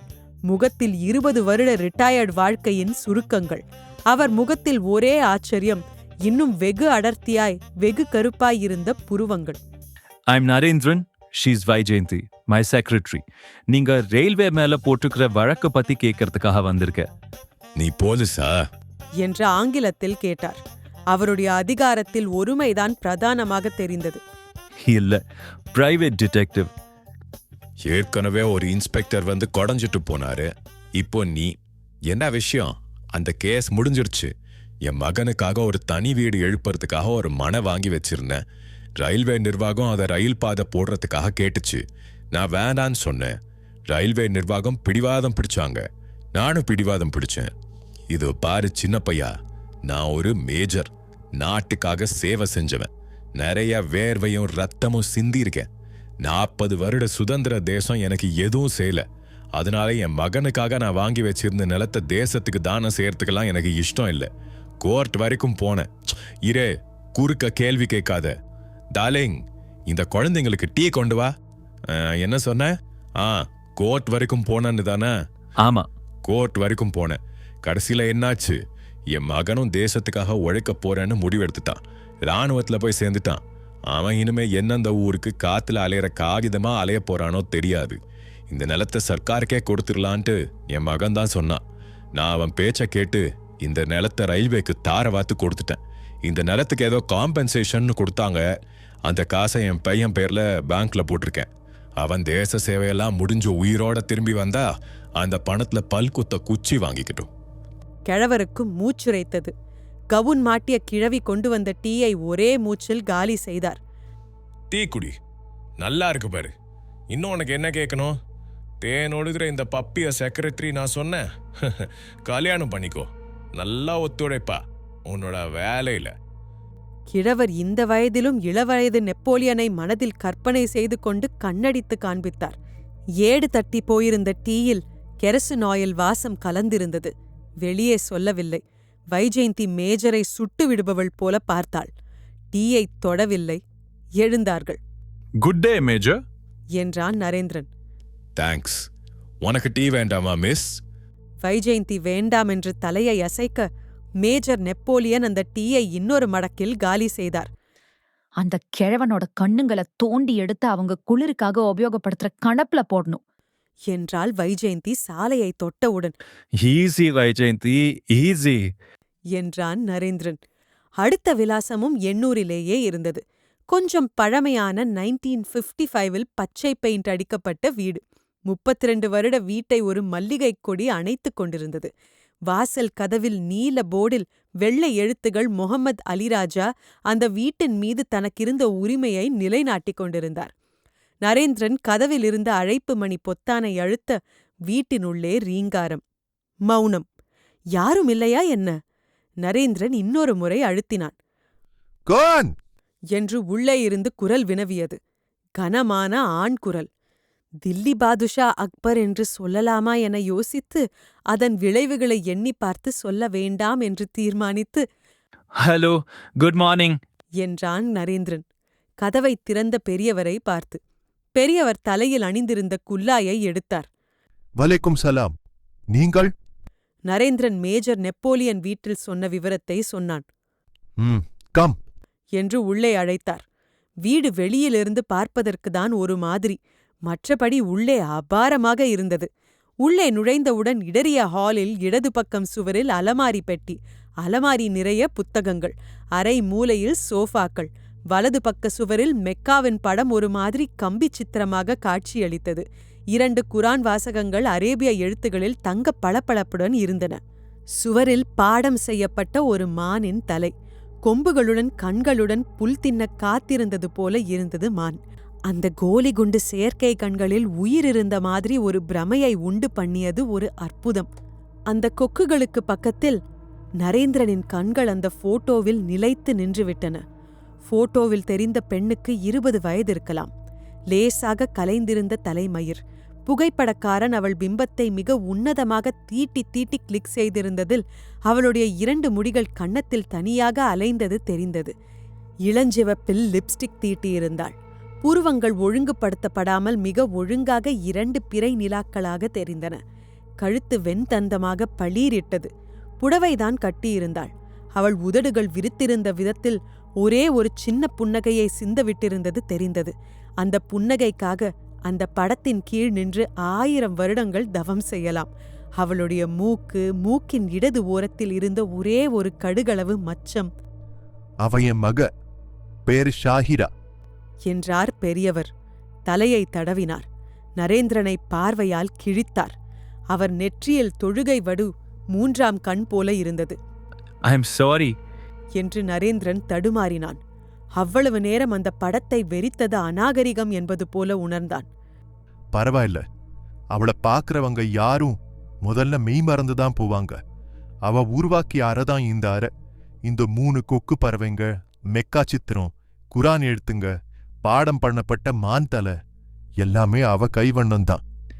யூ மீன் உங்க பொண்ணுதான் இந்த மான் தலைய பாடம் பண்ணான்னு சொல்றீங்களா? குரான் மேல ஆணையாக ஆமா. உட்காருங்க. நிக்கிறீங்களே, இவ் யாரு? உங்க மனைவியா?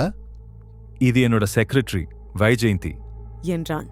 இன்னும் அவன் அந்த பெண்ணை பார்த்த பிரமிப்பிலிருந்து விலகவில்லை. அந்த மான் தலை அப்படியே உயிருடன் எட்டி பார்ப்பது போலவே. அந்த மான் நிஜமாவே உயிரோட எழுந்து வர மாதிரியே இருக்கு என்றான் நரேந்திரன். பெரியவர் அதற்கு பதில் சொல்லாமல், நீங்க என்ன கேட்டீங்க? எதுக்கு கேஸ் போட்டேன்னா, என் நிலத்தை ஒன்னும் அரசாங்கம் தொடல. ஆனா எங்களோட இடுகாடு ஒண்ணு ரயில்வே பாதைக்கு நடுல இருக்குது. அதனாலதான் 100கணக்கான பேர் வருத்தப்படுவாங்களேன்ட்டு கேஸ் போட்டேன். அங்க புதைக்கப்பட்டிருக்கிற தூய ஆத்மாக்கள் மேல கேவலம் இரும்பு சக்கரங்களோட மரப்பெட்டிகள் ஓடுறது அவ்வளோ நல்லாவா இருக்கும்னு நினைச்சேன்.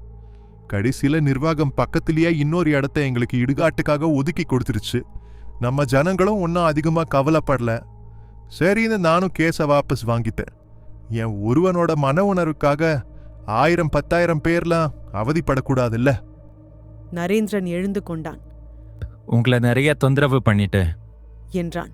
பார்வையை முகமது அலியை மீறி உள்ளே செலுத்தி ஷாஹிரா தென்படுகிறாளா என்று பார்த்தான். அதற்கெல்லாம் அதிர்ஷ்டம் வேண்டும். அடுத்த பிறவியில் ஈயாகவாவது கொசுவாகவாவது பிறவியை கொடு என்று கடவுளிடம் ஒரு உடனடி பிரார்த்தனை செய்து கொண்டான். சரி, நான் வரேன் என்றான் நரேந்திரன். வீட்டை விட்டு வெளிப்பட்டார்கள். என்ன நரேன், மயக்கத்துல இருக்கிறவன் நடந்து வர மாதிரியே நடந்து வரியே, ஷாஹிராவோட ஞாபகமா?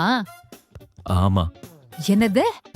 கோபிக்காத வைஜெயந்தி, அந்த பெண் ஷாஹிரா நிஜமாவே எவ்வளவு அழகு, உபாசனைக்குரிய தேவதை மாதிரி இருந்தா. அவளை ஒரு முறை நேர்ல காட்டியிருந்தா அவர் என்ன குறைஞ்சா போயிருப்பாரு.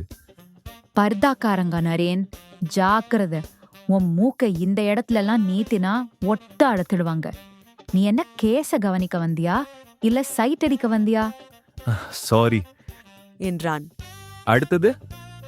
அடுத்த 2 வீடுகளில் ஒன்றிலிருந்த ஆபீஸ்காரரின் மனைவி மாம்பாக்கத்துக்கு பதில் ரயில்வேக்காரர்கள் எண்ணூரிலேயே நிலம் ஒதுக்கி கொடுத்து விட்டதில் மகா சந்தோஷமாக இருந்தாள். அந்த மனைவி 2 வாக்கியம் பேசியவுடன் குண்டு வெடிப்பதை பற்றி யோசிப்பது கூட பாவம் என்று அந்த குடும்பம் நினைக்கும் என்று நரேந்திரன் தீர்மானித்து வெளிப்பட்டான். அடுத்த அட்ரஸில் கேஸ் போட்டிருந்தவரே வாழ்ந்து தீர்த்தது போதும் என்று அம்பேல் விட்டு நின்று நான் ஆட்டத்தில் இனிமேல் இல்லை என்று மண்டையை போட்டிருந்தார். அன்றைக்கு 10ஆம் நாள் வாசலில் இலைகள் விழுந்து கொண்டிருக்க நாய்களும் நரிக்குறவர்களும் முதலாம் பானிபட் யுத்தம் நகர்த்தி கொண்டிருந்தார்கள். நரேந்திரனை யாரோ தொட்டு சாப்பிடுவாங்களேன் என்று 5 மணிக்கு பகல் சாப்பாட்டிற்கு அழைத்தார்கள். நரேந்திரன் இந்த இடத்திலிருந்து விடுபட்டு விலகி நடந்தான். வைஜெயந்தி பெண்கள் சைடிலிருந்து விலகி வந்தாள். செத்து போனவருக்கு மனைவி வாரிசுன்னு எதுவுமே இல்ல நரேன். வந்திருக்கிறவங்க எல்லாம் சொந்தக்காரங்க, நண்பருங்க. விருந்து சாப்பாட்டுக்கு கூட இறந்து போனவரு முன்னாலேயே காசு கொடுத்து வச்சிருக்கிறாரு. இந்த குண்டு வெடிப்பு பத்தி இவரை கேட்கணும்னா சொர்க்கத்துக்கோ நரகத்துக்கோ நாம ஓட வேண்டியிருக்கும் என்றாள் வைஜெயந்தி. அப்போ கேஸ் இதோட முடியுதா? ஆமான்னு தான் நினைக்கிறேன். யாரோ ஒரு கிராக்கு இந்த ரயில்வே பாதைய ஒரு காரணமா வச்சுக்கிட்டு மாம்பாக்கம் போலீஸ் ஸ்டேஷனை வெடிச்சிருக்கான். அதான் அவன் வேலை முடிஞ்சிடுச்சே. இந்நேரம் ஏதாவது ஒரு ஆபீஸ்ல உட்காந்து கூட்டல் போட்டுட்டு இருக்கலாம், இல்ல ஏதாவது ஒரு கடையில உட்காந்து வாடிக்கையாளர்ங்க கிட்டக்கு பேரம் பேசிக்கிட்டு இருக்கலாம். ஒரு நாள் வெட்டி அலைச்சல். சரி வா, பால்ராஜ் கிட்ட போய் டாட்டா சொல்லிட்டு வரலாம். நரேந்திரன் தன்னுடைய ஆத்திரத்தை வண்டியிடம் காட்ட வண்டி ஒரே உதையில் சீரான தட்டை துப்பத் தொடங்கியது. வைஜெயந்தி ஏறியவுடன் வண்டியை சீரவிட்டான் நரேந்திரன். அவர்கள் சென்னையை அடைந்த நேரத்தில் அவர்களுக்கு மிக அதிர்ச்சியான செய்தி ஒன்று காத்திருந்தது. உன் கண்ணு ஒரு கவிதை டார்லிங். அப்புறம் உன்னோட அருவி கூந்தல் ஒரு அற்புதம். ஓஹோ, அப்புறம் உன் மூக்கு மாதுளை மொட்டு பிரிஞ்ச மாதிரி லேசா பிரிஞ்சிருக்கே. அந்த லிப்ஸு, பளீர்னு தெரியற பல்லுங்க, அப்புறம் வாசனையா இருக்கிற உன் மூச்சு காத்து, உன் உடம்போட தாழம்பூ வாசனை.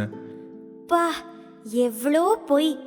சே, பொய் இல்ல, சத்தியம் சத்தியம். ஹே, ஐயோ, என்ன இது முட்டாள்தனம்? எதுக்காக இப்படி கையில ரத்தம் வர மாதிரி கல்தரையில அடிச்சு சத்தியம் பண்ணணும்? ரத்தம் வருது பாருங்க, எனக்கு எவ்வளோ கஷ்டமா இருக்கு தெரியுமா? அது என்ன என் மேல உங்களுக்கு அப்படி ஒரு கண்மூடித்தனமான காதல்? ஆமா, எனக்கானவளை அப்படித்தான் லவ் பண்றேன், பண்ணுவேன் என் வாழ்நாள் முழுக்க. ஒரே ஒரு கேள்வி கேட்கட்டுமா? என்ன கண்ணம்மா? என்னை இவ்ளோ லவ் பண்றீங்களே, உங்களுக்கு முன்னால நான் செத்து போயிட்டா என்ன பண்ணுவீங்க? ஐயோ, என்னாச்சு? ஏன் மாற பிடிச்சுக்கிட்டீங்க? என்ன பண்ணுது உங்களுக்கு? பேசுங்க, ப்ளீஸ் பேசுங்க. ஐயோ, இனிமே நான் அப்படி அசட்டுத்தனமா கேட்க மாட்டேன். நரேந்திரன் ஆபீஸை அடைந்த போது ராம்தாஸ் வழுக்கையை தடவிக்கொண்டே போனில் பதறிக் கொண்டிருந்தார். ராம்தாஸ் அவ்வளவு சீக்கிரம் உணர்ச்சி வசப்படுபவர் அல்ல. அவர் உணர்ச்சி வசப்படுகிறார் என்றால் விபரீதமான விஷயமாகத்தான் இருக்க வேண்டும். நரேந்திரன் அவர் முன்னால் போய் நின்று சைகையால் என்ன தாஸ் என்று வினவினான். ராம்தாஸ் போனை கீழே வைத்தார். கமிஷனருக்கு இன்னொரு கடிதம் வந்திருக்கு நரேன். என்னன்னு? டிபார்ட்மெண்ட் அந்த கிறுக்கன் சொன்னதை செய்யலையாம். மாம்பாக்கம் ஸ்டேஷனுக்கு நேர்ந்த கதிக்கு அப்புறமாவும் பேப்பர்ல மாம்பாக்கம் ரயில்வே ட்ராக் திட்டத்தை கைவிட்டதா அறிவிப்பு வரலையாம். அதனால அவன் அடுத்த அறிவிப்பு கொடுத்திருக்கிறானா. என்னதாஸ்? நாளைக்கு டோர்னகா போலீஸ் ஸ்டேஷனா. அது வெடிச்சதுக்கு அப்புறம் நிச்சயமா தாஜ்மஹால் தானா. டோர்னகா போலீஸ் ஸ்டேஷனா? அது எங்க இருக்கு தாஸ்? ஹைதராபாத்ல. கமிஷனரை போய் பாரு, பால்ராஜும் அங்கதான் இருக்காரு. கமிஷனர் கோபத்தின் உச்சியில் இருந்தார். அவர் நாற்காலிக்கு கீழேயே யாரோ குண்டு வைத்துவிட்ட மாதிரி தனக்கு கீழே இருந்தவர்களை எல்லாம் சரம் சரமாக திட்டிக் கொண்டிருந்தார். பால்ராஜ் அவருக்கு பக்கத்தில் நின்று கொண்டு பச்சை, சிகப்பு, கருப்பு டெலிபோன்களில் மாறி மாறி பேசிக் கொண்டிருக்க நரேந்திரன் கமிஷனர் எதிரில் போய் அமர்ந்தான். யாரா நீ? நரேந்திரன் திடுக்கிட்டான். உன்னை யார் உள்ள விட்டது? பேப்பர்காரனா இருந்தா சொல்லிடு, கழுத்தை பிடிச்சு தள்ள சொல்றேன். ரகுநாத்!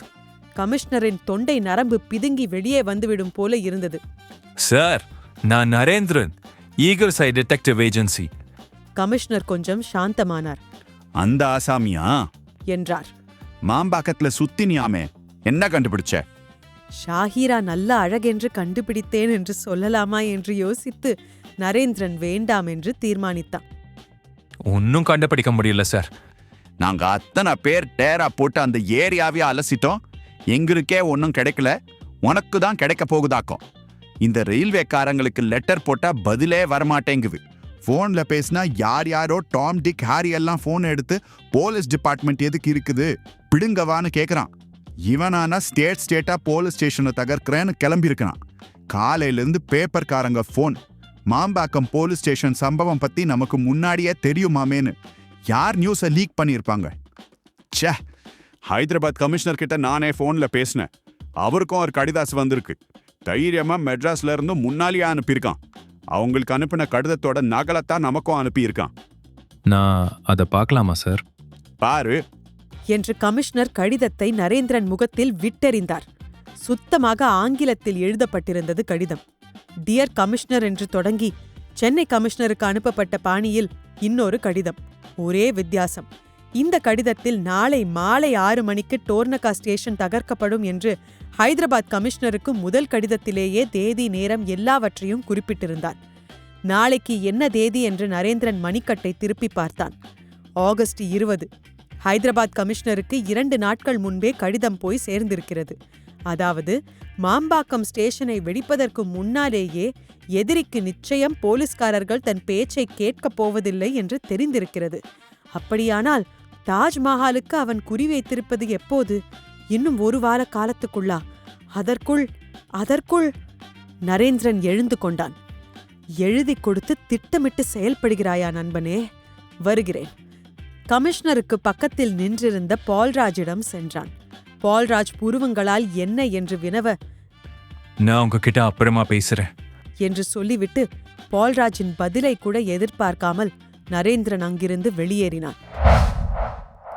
டகோடாவோ பர்கோடாவோ ஏதோ ஒரு சின்ன சைஸ் விமானம் தரை தொட்டதும் வைஜெயந்தி மணி 4:50 என்றாள். இன்னும் 1 மணி நேரம்தான் நரேன் என்றாள்.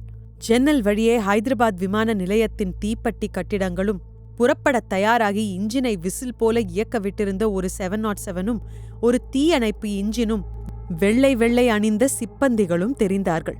பிளேனை விட்டு இறங்கி வந்து பொறுமையின்றி லவுஞ்சில் அமர்ந்து லக்கேஜ் வர காத்திருந்தார்கள். 10 நிமிடங்களில் ஒரு மிகப்பெரிய VIP சூட்கேஸ் கன்வேயர் பெல்ட்டில் நழுவி வர நரேந்திரன் அதை பொறுக்கிக் கொண்டான். சூட்கேஸின் அடிபாகத்தில் சாமர்த்தியமாக சில துளைகள் போடப்பட்டிருந்தன. கையில் தூக்கிய VIP பெட்டியுடன் உள்நாடு என்பதற்காக கஸ்டம்ஸ் அதிகாரிகள் அசிரத்தையாக இருந்ததை நன்றியுடன் நினைத்து விஐபியை சாலையில் வைத்து திறந்தான். ஜூனியர் கம் அவுட் என்றான். விஐபியில் படுத்திருந்த ஜூனியர் ஒரு கண்ணை மட்டும் திறந்து நரேந்திரனை பார்த்து சடார் என்று தாவி சாலைக்கு வந்தது. இந்த கதை எழுதப்பட்ட நேரத்தில் விமான நிலையங்களில் லக்கேஜ் ஸ்கேனிங் முறை வந்திருக்கவில்லை என்பதை உங்களுக்கு தெரியப்படுத்திக் கொள்கிறோம். ஒரு ஆட்டோ ஓட்டி அவர்களை உரசி கொண்டு வந்து பஞ்சாரா ஹோட்டல் சாப் என்று வினவ நரேந்திரன் ஆட்டோவை உதாசீனம் செய்தான். ஒரு டாக்ஸியில் ஏறி அமர்ந்து டோர்லதா என்றான் சுருக்கமாக. டாக்ஸி ஆஸ்மேனியா யூனிவர்சிட்டியை தொட்டுக்கொண்டு இருக்கும் டோர்னகா ஏரியாவை நாடி விரைந்தது. பாதை அங்கங்கே வளைந்து சென்றது. அங்கங்கே தெரிந்த கட்டிடங்களின் உச்சியில் செங்குத்தாக நிற்க வைத்த குச்சிப்பூச்சி போல ஆண்டனாக்கள், சாலையில் நடந்த 1-2 மாடுகள், தூரத்தில் நிழல் படம் போல தெரிந்த ஒரு சர்ச், அப்புறம் பச்சை பச்சையாய் காம்பவுண்ட் நிறைய மரம் செடி கொடிகளுடன் ஆஸ்மேனியா யூனிவர்சிட்டி. நாய் ஜன்னல் வழியே வேடிக்கை பார்த்தது. வைஜெயந்தி சன்னமாக குரட்டை விட்டு கொண்டிருந்தாள். கிதர் சாப் என்றான் டிரைவர். டோர்னகா போலீஸ் ஸ்டேஷன் என்றான் நரேந்திரன். கौन-सा police station? இது என்ன புது பூதம்? எந்த போலீஸ் ஸ்டேஷன் என்கிறான்? டோர்னகாவில் எத்தனை போலீஸ் ஸ்டேஷன் இருக்கிறது? 3. என்றான் taxi driver. Gandhi road police station, toll gate police station, independence park police station. ஒவ்வொரு ஸ்டேஷனாக போ என்றான். மணியை பார்த்தான். 5:30. 6 மணிக்குள் போய் என்ன செய்யப் போகிறேன்?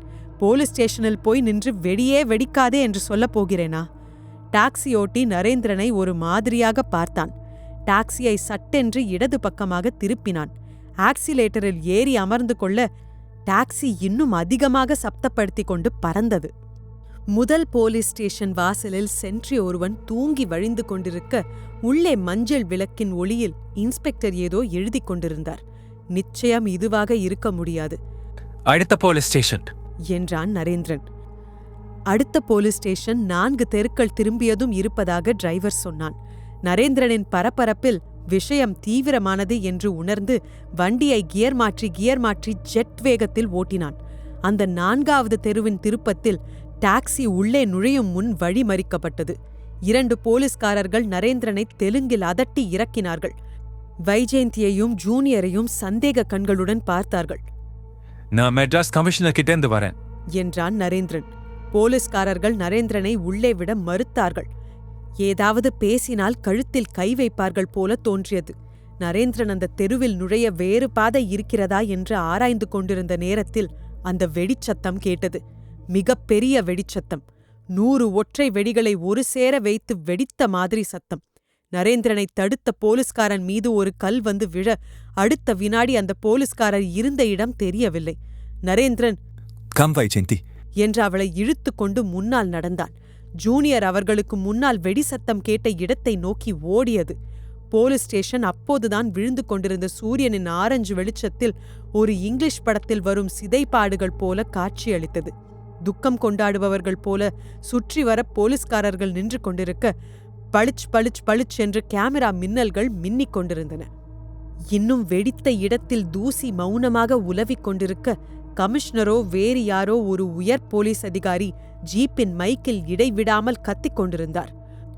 போலீஸ்காரர்கள் இடிபாடுகளை மெல்ல நெருங்கி அப்புறப்படுத்த உள்ளே இருந்து ஏதோ ஒரு ஹீனமான குரல் கேட்டது. நரேந்திரன் சுற்றி இருந்த ஜனங்களை விலக்கிக் கொண்டு பார்த்தான். ஒரு நாயின் கால் தெரிந்தது. ஒரு புறாவின் பீய்ந்த இறகுகள் தெரிந்தன. ஜூனியர் நரேந்திரனின் காலடியில் நின்று கொண்டு இடிபாடுகளுக்கடியில் சிக்கியிருந்த நாயை பார்த்து அனுதாபக் குரல் கொடுத்தது. அதிகாரிகளுடன் பேசியதில் இந்த போலீஸ் ஸ்டேஷனிலும் பாம்ப் ஸ்குவாட் வந்து பரிசோதனை செய்துவிட்டு உதடுகளை பிதுக்கியிருந்தது. அப்படியென்றால் ஒவ்வொரு இடத்திலும் வெடி வைப்பவன் பூமிக்கடியிலிருந்தா வருகிறான்? புரியவில்லை. நரேந்திரன் வெறுப்பேற்றப்பட்ட மெக்சிகோ காளை போல உணர்ந்தான். ஒரு ஆசாமி கண்ணுக்கு தெரியாத புகை போல மெட்ராஸிலிருந்து சவால் விட்டு அவன் செயலை நிறைவேற்றுகிறான். நான் அவன் வாலுக்கு பின்னால் கானல் நீரை துரத்தும் நாய் போல துரத்திக் கொண்டிருக்கிறேன். நரேந்திரன் ஹோட்டல் அறையில் படுத்திருந்தான்.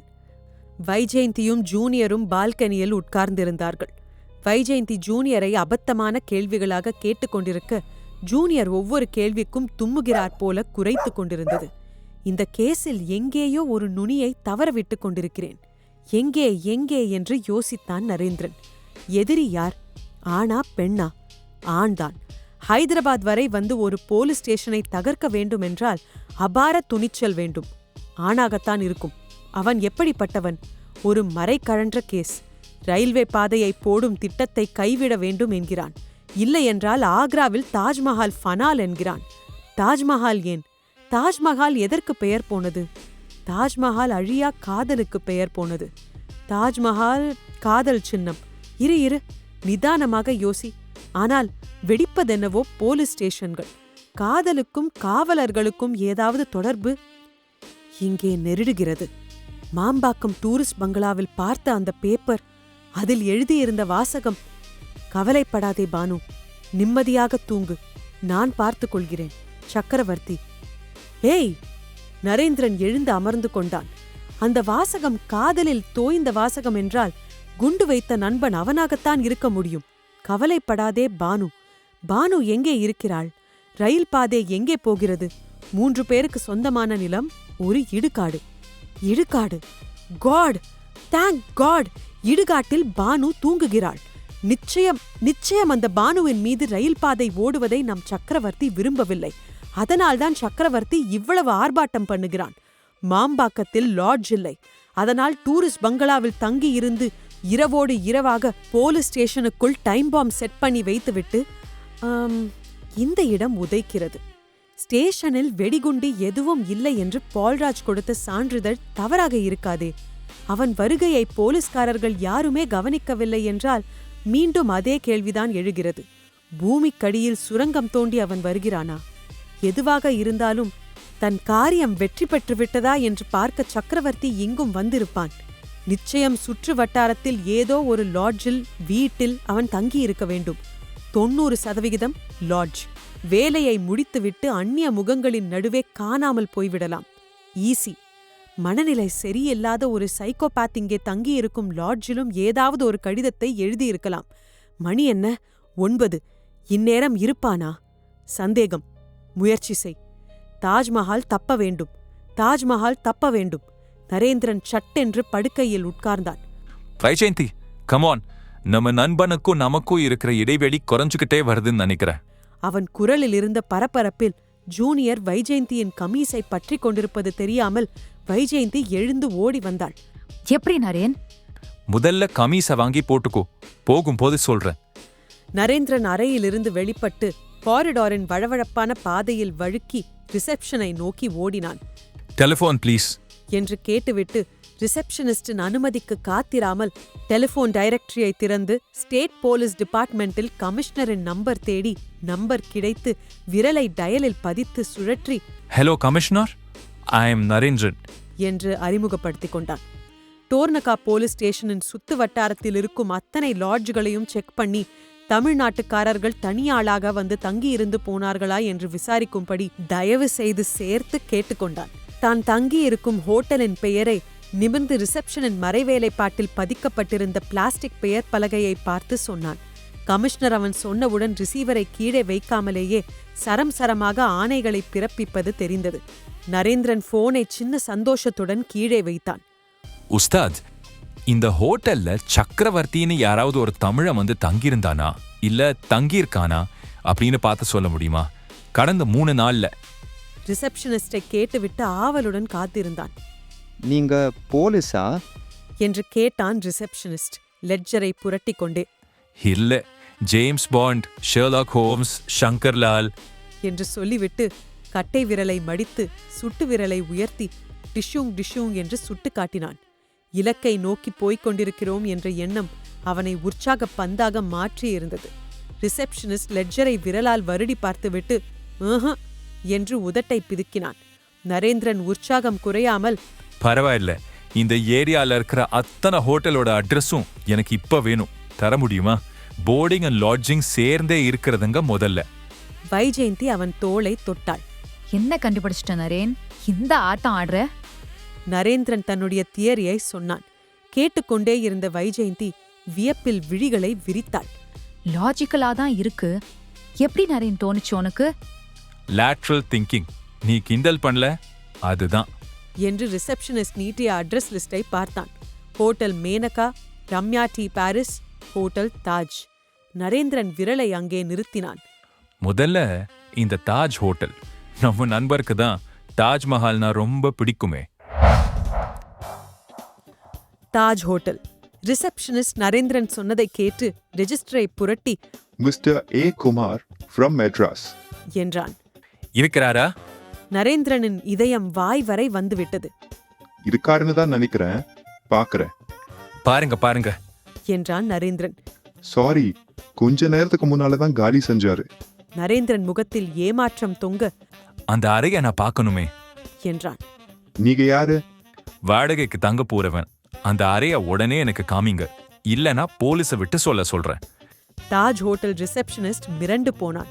கவுண்டரை விட்டு வெளியே வந்து லிப்டுக்காக காத்திருக்க பொறுமையின்றி, செகண்ட் ஃப்ளோர் சார், படியிலேயே ஏறிடலாம் என்று ஏறினான்.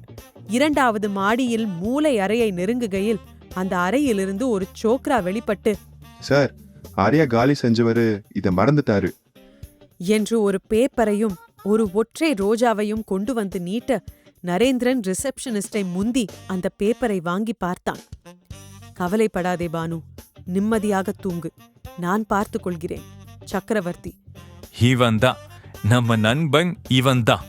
நரேந்திரன் சட்டென்று பாய்ந்து அந்த சோக்ராவின் தாடையை பிடித்தான். மகாராஜ், அந்த ஆசாமி எப்போ காலி செஞ்சாரு சொல்றியா? இப்போதான் சார், நான் தான் அவருக்கு ஆட்டோ பிடிச்சு கொடுத்தேன். எங்க போறாருன்னு தெரியுமா? கோல்கொண்டா கோட்டை பக்கம் கசல் பாடுற பொண்ணுங்க இருக்கிற இடத்த ஆட்டோக்காரன் கிட்ட சொன்னேன். இந்தா, இதுல எவ்வளவு பணம் இருக்குன்னு சாவகாசமா எண்ணி பார்த்துக்கோ. எனக்கு அந்த இடம் பத்தி விளக்கமா சொல்லு. நரேந்திரன் தாஜ் ஹோட்டலை விட்டு வெளிப்பட்ட போது பரபரப்பாக இருந்தான். வைஜ், நீ ஒரு காரியம் பண்ணு. ஹைதராபாத் கமிஷனர் கிட்ட போய் விவரங்களை சொல்லு. ஊருக்கு வெளியில போற அத்தனை வழிகளையும் உஷாரா போலீஸை நிறுத்த சொல்லு. நான் போறேன் அந்த சக்கரவர்த்திய தேடி என்றான். தெருவோடு ஓடிய ஆட்டோவை நிறுத்தி அவசரமாக ஏறிக்கொண்டான். கோல்கொண்டா என்றான். ஆட்டோ மூச்சு முட்டி விரைந்தது. ஹோட்டல் பாய் சொன்ன கார்ட்லைன்ஸ் பகுதியை ஆட்டோ தொட்டபோது மணி ஏறக்குறைய 11. ஓட்டிய வேகத்தில் ஆட்டோ என்ஜின் அடுப்பு அளவுக்கு சூடாகி இருந்தது. அந்த பகுதியை ஆட்டோவில் அவசர ரவுண்ட் அடித்ததில் இன்னொரு பகுதியில் ஒரு ஆட்டோ நின்றிருந்தது. அந்த ஆட்டோ தான், நிறுத்து என்றான் நரேந்திரன். நரேந்திரன் இடுப்பில் செருகியிருந்த துப்பாக்கியை ஒரு முறை தொட்டு பார்த்துவிட்டு இறங்கினான். இங்கே இரு என்றான். எதிர் ஆட்டோ காலியாக இருந்தது. டிரைவர் எங்காவது பீடி குடிக்க போய்விட்டானா? நரேந்திரன் ஒரு எதிர்பார்ப்போடு அந்த ஆட்டோவை நெருங்கினான். ஆட்டோ சீட்டில் ஒரு பெட்டி இருந்தது. ஆக உடனே ஊருக்கு புறப்படும் ஐடியாவோடுதான் சக்கரவர்த்தி உள்ளே போயிருக்கிறான். நரேந்திரன் அந்த பெட்டியை எடுத்தான். அதிக கனமில்லை, பூட்டப்பட்டிருந்தது. தன் பெல்ட்டிலிருந்து நீளமான இரும்பு குச்சியை எடுத்து பூட்டில் சற்று விளையாடி பெட்டி ஆவென திறந்து கொண்டது. சில அவசர சட்டைகள், பேண்ட்டுகள், டவல்கள். அதற்கு மத்தியில் இது என்ன? ஏதோ மீட்டர் பாக்ஸ் போல ஒரு பிளாஸ்டிக் பெட்டி. அதன் மீது ஏகப்பட்ட ஸ்விட்சுகள் இருந்தன. ஒவ்வொரு ஸ்விட்சிற்கும் கீழே ஆங்கில எழுத்துகள். ஆல்டிடியூட், டிரெக்ஷன், ஃபியூஸ், மூவ்மெண்ட், கோ. அரே கோன் என்று ஹிந்தியில் ஆத்திரம் கலந்த வாக்கியம் ராகம் இழுக்கப்பட அந்த ஆட்டோவின் டிரைவர் நரேந்திரன் கப்பென்று அந்த பெட்டியை மூடினான். கீழே போட்டான். பளிச்சென்று திரும்பி எதிர் வீட்டுக்குள் நுழைந்து விட்டான். என் கண்ணே, தாஜ்மஹாலை நீ பார்க்க விரும்பினால் எப்போது வேண்டுமானாலும் பார்த்துக்கொள். அதை ரசிக்க விரும்பினால் 3 முறை அதை தரிசிக்க வேண்டும். பட்சிகள் விழிக்கும் அதிகாலை சூரியனில், நிழல்கள் காலடியில் தவம் இருக்கும் உச்சி வெயில் பொழுதில், உண்மையும் மாயையும் கைகோர்த்து கொள்ளும் அந்தி மாலையில். ஏன் தெரியுமா கண்ணே, தாஜ்மஹால் வெளிச்சத்திற்கு ஏற்ற மாதிரி தன் மகிழ்ச்சியை காட்டுகிறது. ஆனால் ஷாஜஹானின் உண்மையான காதல் உணர்வுகளை, தாஜ்மஹால் பிரதிபலிக்கும் அழகை நீ அனுபவிக்க வேண்டுமா? 4வது முறையாக ஒரு பௌர்ணமியில் வெள்ளி மழையில் பார். உன் கண்களைப் போல அதில்தான் எத்தனை ஜீவன் வழிகிறது. அந்த வீடு வாசல் புறத்தில் தட்டிகளுக்கு பின்னே ஒரு பெரிய காம்பவுண்டில் இருந்தது. முகப்பில் வீடு, பின்னால் பெரிய தோட்டம் பச்சை போர்வை போர்த்தி கொண்டிருந்தது. வாசலில் அமர்ந்திருந்த ஆசாமி நரேந்திரனின் முகத்தை கேள்விக்குறியுடன் பார்த்தான். நரேந்திரன் அபிநயம் பிடித்தான். கசல் என்றான். பையிலிருந்து பணத்தை எடுத்து காட்டினான். திண்ணையின் தாடி ஆசாமி எதுவும் பேசாமல் நரேந்திரனை அந்த வீட்டினுள் அனுமதித்தான். நரேந்திரன் மெதுவாக, மிக மெதுவாக கதவை திறக்க, உள்ளே எங்கேயோ தபேலாவின் தாளம் அவனை வா என்றது. ஒரு பெண்ணின் இனிமையான குரல் சாந்தினி ராத்துமே என்று ராகம் இழுக்க, வாரே வா என்று ஆண்களின் குரல்கள் அந்த ஒற்றை பெண் குரலை பாராட்டின. நரேந்திரன் குரல் வந்த திசையில் நடந்து ஒரு அறையை நெருங்கி நின்று அந்த அறையின் திரையை விலக்கி உள்ளே நோக்கினான். 10-15 மெத்தைகள், திண்டுகள். திண்டுகளில் சாய்ந்திருந்த கொழுத்த தொப்பை பணக்காரர்கள். பீங்கான் கிண்ணங்களில் திராட்சைகள், கண்ணாடி கோப்பைகளில் பானங்கள். நடுவில் அவள் ஆடிக்கொண்டிருந்தாள். முழங்கால் வரை தொட்ட பாவாடை, உடலெங்கும் ஓடிய வெள்ளி ஜிகினா துகள்கள், வியர்வை மினுமினுப்பு, ஒற்றைச் சடை, தலையில் ஒரு ஜிகினா துணி தொப்பி. அந்த பெண் சுழன்று சுழன்று ஆடிய விதத்தில், வளைந்த வளைசலில், பார்த்த பார்வையில் ஒரு கவர்ச்சி இருந்தது. நரேந்திரன் ரசிகர் கூட்டத்தில் குமாரை தேடினான். இடதுபுற ஓரத்தில் தொப்பைகளுக்கும் கொழுத்த கண்ண முகங்களுக்கும் நடுவில் அவன்தான். தலை கலைந்திருந்தான். அணிந்திருந்த சட்டை கசங்கி இருந்தது. பேண்ட் அழுக்கேறி இருந்தது. அவன் கண்கள் அந்த நாட்டியக்காரியையே கண் கொட்டாமல் பார்க்க அந்த கண்களில் ஆர்வ மின்னல்கள் தோன்றி தோன்றி மறைந்தன. அவள் நாட்டியத்தை எப்போது முடிப்பாள் என்ற அவசரம் அந்த கண்களில் இருந்தது. நரேந்திரன் மேலும் ஓரடி உள்ளே எடுத்து வைத்ததில் வாசல் கதவிற்கு பக்கத்தில் வைத்திருந்த குத்துவிளக்கு உயரத்தில் இருந்த பித்தளை ஹுக்காவை கவனிக்காமல் இடித்துவிட ஹுக்கா மொசைக் பாலிஷ் தரையில் இன்னொரு சங்கீதத்தை ஏற்படுத்தி கொண்டு சாய்ந்தது. முதலில் நரேந்திரனை பார்த்தவன் அவன்தான். பார்த்தவுடன் திடுக்கிட்டான். சரேல் என்று எழுந்தான். நரேந்திரன் வாயை திறக்கும் முன் பக்கத்திலிருந்த திரைச்சிலையை விலக்கிக் கொண்டு ஓடினான். என்று யாரோ ஹிந்தியில் நலம் விசாரித்தார்கள். அந்த வழி எங்கே போகிறது என்று ஹிந்தியில் கேட்க வேண்டுமென்று நரேந்திரன் நினைத்து வாக்கியங்களை அமைத்து பார்த்தான். சரி வரவில்லை. தபேலாவை பிடித்துக் கொண்டிருந்த 2 கதோத்கஜன்களும் எழுந்து நரேந்திரனை நோக்கி வர, நரேந்திரன் அவர்களுடன் பேசவோ மோதவோ நேரம் பற்றாது என்று தீர்மானித்து சட்டென்று பின்வாங்கி வீட்டு வாசல் படியில் வெளிப்பட்டான். அந்த பின்வாசல் நிச்சயம் தோட்டத்துக்கு செல்லும் இன்னொரு வழியாக இருக்க வேண்டும். தப்பிவிடப் போகிறான். நரேந்திரன் வீட்டுக்கு முன்னால் இருந்து வீட்டை சுற்றி கொண்டு பின்னால் தெரிந்த தோட்டத்தை நோக்கி ஓடினான். வீட்டை சுற்றி காடு போல என்னென்னவோ பெயர் தெரியாத மரங்களெல்லாம் அடர்த்தியாக வளர்ந்திருந்தன. நிலா வெளிச்சத்தை கீழே பூமியில் வரவிடாமல் தடுத்திருந்தன. நரேந்திரன் அந்த இருளில் புகுந்து வீட்டோடு சுவரோடு சுவராக ஒட்டி நடந்து வீட்டின் பின்பக்க முனையை வெகு ஜாக்கிரதையாக நெருங்கி மெதுவாக மிக மெதுவாக அதன் திருப்பத்தில் கண்ணை வைத்து மெல்ல எட்டி பார்க்க நரேந்திரனின் தலையில் நச்சென்று எதுவோ தாக்கியது. நரேந்திரன் சுதாரித்து விலகும் முன் அவன் தோளில் இன்னொரு அடி தாக்கியது. நரேந்திரன் அவசர அவசரமாக இடுப்பில் செருகியிருந்த ரிவால்வரை பற்றி கொண்டு கீழே உருண்டான். அங்கே நிலவிக் கொண்டிருந்த இருளை சபித்தான். எதிரில் ஒரு நிழல் உருவம் தெரிய நரேந்திரன் துப்பாக்கியை எடுத்து கையில் பற்றி நீட்டினான். Hands up! என்றான். நரேந்திரனின் அந்த கட்டளை காற்றில் விரயமானது.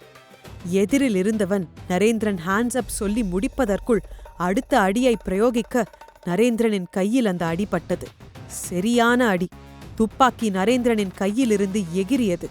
அந்தரத்தில் சுழன்ற துப்பாக்கி எதிரியின் கைகளில் மாட்டிவிட அவன் துப்பாக்கியை நீட்டி எழுந்திரு என்றான். குரல் அழுத்தமாக ரகசியம் பேசுகிறார் போல இருந்தது. நரேந்திரன் எழுந்தான். இதற்குள் தபேலா கடோத்கஜர்கள் அங்கே சேர்ந்து கொண்டு என்று வினவ நரேந்திரன் கடைசி முயற்சியாக ஒரு ஹை ஜம்ப் செய்து கீழே கால்களை இறக்கினான். தபேலாக்காரர்கள் இருவரும் தபேலாவை மட்டுமின்றி சண்டையும் பயின்றிருந்தார்கள். மிக லாவகமாக விலகிக் கொண்டு ஹாஸ்யமின்றி சிரித்தார்கள். நரேந்திரனை இருவரும் கை நீட்டி கழுகு போல பற்றியதில் நரேந்திரன் திமிரியதில் நரேந்திரனின் சட்டை இருவர் கைகளிலும் இரு பாதியாக கழன்று கொள்ள சக்கரவர்த்தி என்னும் குமார் நரேந்திரனை துப்பாக்கியின் பின்பகுதியால் தாக்கினான். நரேந்திரனின் மண்டைக்குள் நட்சத்திரங்கள் சுழன்றன. ஒரு ராக்கெட் விர் என்று கிளம்பி மேல் நோக்கி அதிவிரைவில் சென்று டமார் என்று வெடித்தது. நரேந்திரன் கீழே சரிய போன சமயத்தில் அந்த குண்டர்கள் அவனை பற்றினார்கள். நரேந்திரனின் கைகளை பின்புறமாக இறுக்கி வைத்து பாக்கெட்டிலிருந்து ஒரு நைலான் கயிறை உருவி கட்டினார்கள். குமார் துப்பாக்கியை நரேந்திரனின் முதுகில் பதித்தான். நட என்றான். நரேந்திரன் வைஜெயந்தி என்ன ஆனாள் என்று யோசித்தான். ஜூனியர் என்ன ஆயிற்று? இவர்கள் என்னை எங்கே அழைத்து செல்கிறார்கள்? நரேந்திரன் சருகுகளை மிதித்து மெல்ல சப்தப்படுத்தி கொண்டு நடந்தான். குமார் என்ற சக்கரவர்த்தி தபேலாக்காரர்கள் இருவரையும் உள்ளே அனுப்பினான். பெரும்பாலும் அவன் முகத்தை இறுக்கமாக வைத்திருக்க வேண்டும். பேசவே இல்லை. நரேந்திரன் ஒரு ஓட்டை கிடைத்தால் போதும் நுழைந்து விடலாம் என்று காத்திருந்தான். இவ்வளவு நெருக்கத்தில் வந்து அவனை தப்ப விடுவதா? வைஜெயந்தி, எங்கே போனாய் வைஜெயந்தி? நரேந்திரன் திடீரென்று செயல்பட தீர்மானித்தான். சண்டை சேவல் போல சட்டென்று திரும்பி குமாரை தலையால் ஒரு மோது மோதி பற்களால் அவனை கவ்வ குமாரின் சட்டை பாக்கெட் துணி நரேந்திரன் பற்களோடு வந்தது. திடீர் தாக்குதலை எதிர்பார்த்திருக்கவில்லை. அவன் துப்பாக்கியை பறக்க விட்டான். அவன் மேல் பையிலிருந்து பர்சோ என்னவோ நிழலாக கீழே விழ அவன் அதை பொறுக்காமல் நரேந்திரனின் வெற்று மார்பில் 2 கைகளையும் பதித்து ஹூப் என்று ஒரு தம் பிடித்து தள்ள நரேந்திரன் திடீரென்று வெகு வேகமாக பிடிப்புகளை இழந்து புவியீர்ப்பில் கீழே கீழே இறங்குவதை உணர்ந்தான். உடன் தன் உடலை பந்து போல சுருட்டி கொண்டான். எந்த பள்ளத்தில் இறங்குகிறோம் என்று தெரியவில்லை. உடல் பக்கவாட்டில் எங்கேயோ உரசியது. நெருப்பை வைத்து தேய்த்தாற் போல அந்த இடத்தில் எரிந்தது. தொபீல் என்ற சத்தத்துடன் நரேந்திரன் விழுந்தான். உடலை பந்தாக சுருட்டி கொண்டிருந்ததால் அடியிலிருந்து தப்பியிருந்தான். அவன் விழுந்த இடம் சேரும் தண்ணீரும் நிறைந்த ஒரு கிணறு என்று புரிந்து கொள்ள நரேந்திரனுக்கு முழுதாக ஒரு நிமிடம் பிடித்தது. முகத்தில் அப்பிய சேற்றை ஒரு கையால் வழித்தான். தலையை ஒரு முறை சிலிர்த்து கொண்டான். மேலே இருந்து தள்ளியவன் இந்நேரம் தப்பித்துக் கொண்டிருப்பான். வைஜெயந்தியும் ஜூனியரும் அவனை பிடித்தார்களா இல்லையா? அந்த இடத்திலிருந்து உடனே தப்ப வேண்டும். சுவரில் வைத்து கைகளை தேய்க்கத் தொடங்கினான். கூர் பாறை முனைகளில் நைலான் கயிறு நைந்து போக ஆரம்பித்தது. நரேந்திரன் சேர அப்பிய முகத்துடன் அண்ணாந்து பார்த்தான். அந்த பாழுங்கிணற்றிலிருந்து வெளியேற வேண்டுமென்றால் பாசி படர்ந்த கிணற்றின் உள் சுவரை பற்றி கொண்டு குறைந்தபட்சம் 20 அடி மேலே ஏற வேண்டும். படீரென்று கயிறு அருந்தது. விடுதலையான கைகளில் அங்கங்கே சதை பீந்திருந்தது. உடலெங்கும் இரத்தக் கீறல்கள். தூக்கம் கலைக்கப்பட்ட ஒரு எலி கிணற்று பொந்திலிருந்து அவன் மீது விழுந்து ஓடியது. நரேந்திரன் தளரவில்லை. உயிராசை உந்தித் தள்ள அந்த உயரத்தை 30 வலி தோய்ந்த நிமிடங்களில் கடந்து பூமியின் மட்டத்தில் கைகளை பதித்தான். மூச்சு விட்டான். வாயில் கவ்வி இருந்த குமாரின் பாக்கெட் துணியை பேண்ட் பாக்கெட்டில் செருகிக் கொண்டான். மேலே ஏறுவதற்காக மறுபடி கைகளை பதித்தான். உடன் 2 ஷூ கால்கள் அவன் கைகளை நெரித்தன. வலுவான ஒரு முரட்டுக்கை அவன் தலையை பிடித்து தள்ளியது.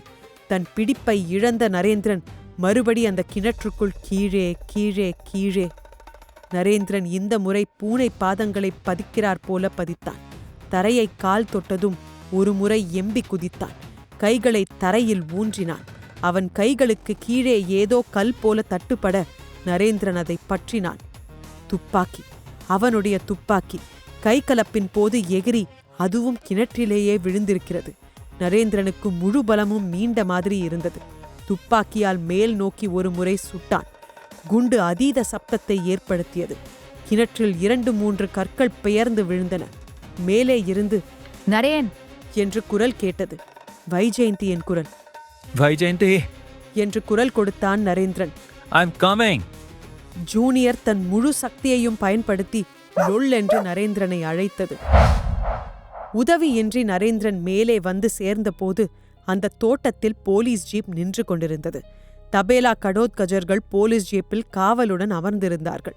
ஹைதராபாத்தின் பாதி போலீஸ் படை அந்த பிரதேசத்தில் குழுமியிருந்தது. எங்க அந்த குமார் என்று கேட்டான் நரேந்திரன். நாங்க உள்ள வரும்போது அவன் இல்ல நரேன், தப்பிச்சிட்டான். இவங்க தான் அகப்பட்டாங்க.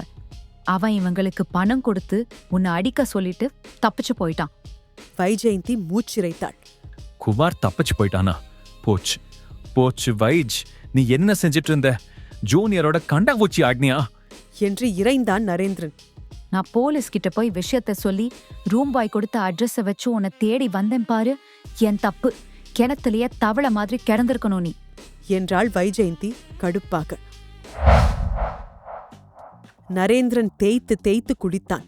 உடம்பில் ஒரு பாட்டில் சென்ட்டை பீச்சி கொண்டு சேற்று நாற்றம் போய்விட்டதா என்று முகர்ந்து பார்த்தான். அப்பாடா, ஒரு நிம்மதி. அவன் மண்டைக்குள் அந்த அசிரீரி கேட்டுக்கொண்டே இருந்தது. நரேன், நீ ஏதோ ஒரு நூலை தவற விடுகிறாய்.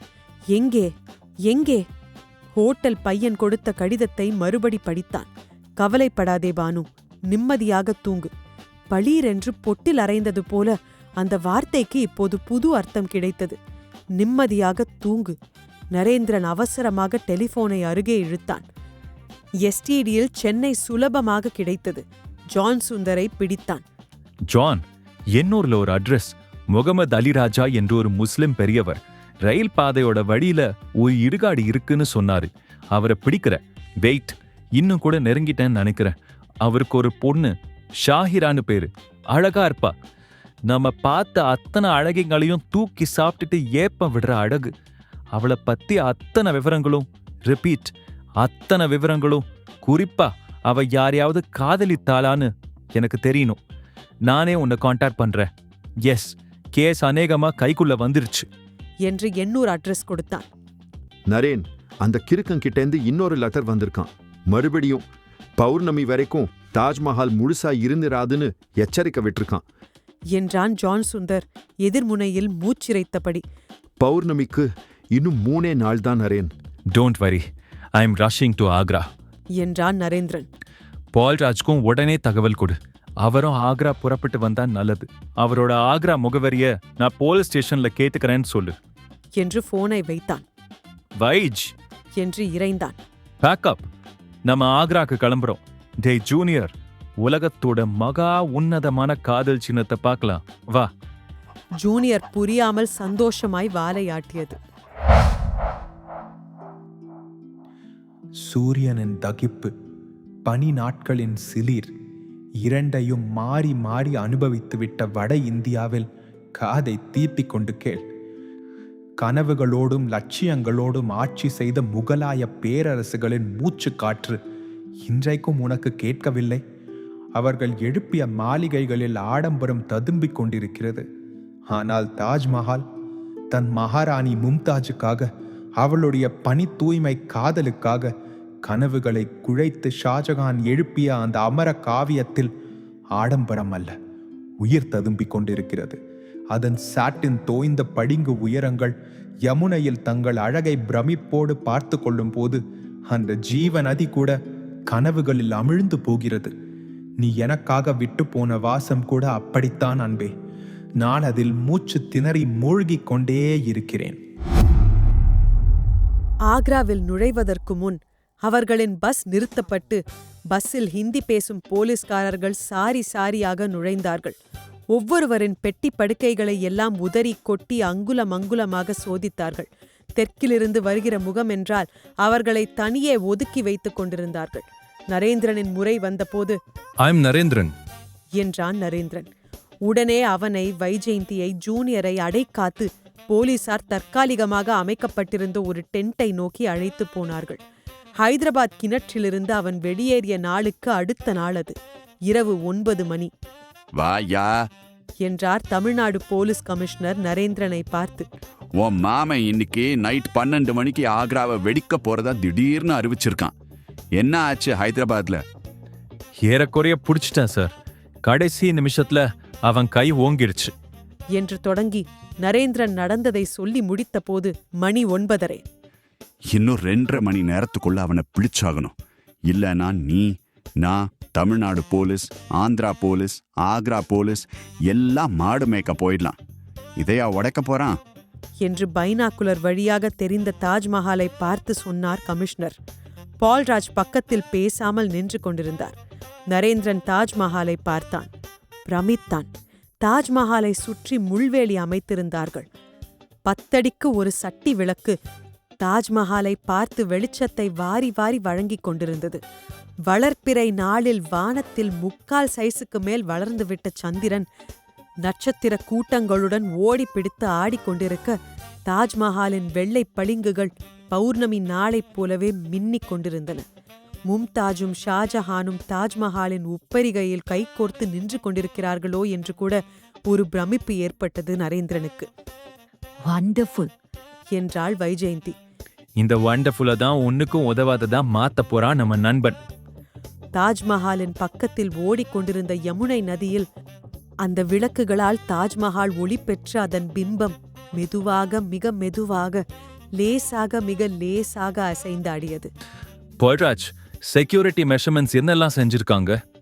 தாஜ்மஹாலுக்கு 1/2 கிலோமீட்டர் தூரத்திலேயே அத்தனை பேரையும் தடுத்து நிறுத்திருக்காங்க.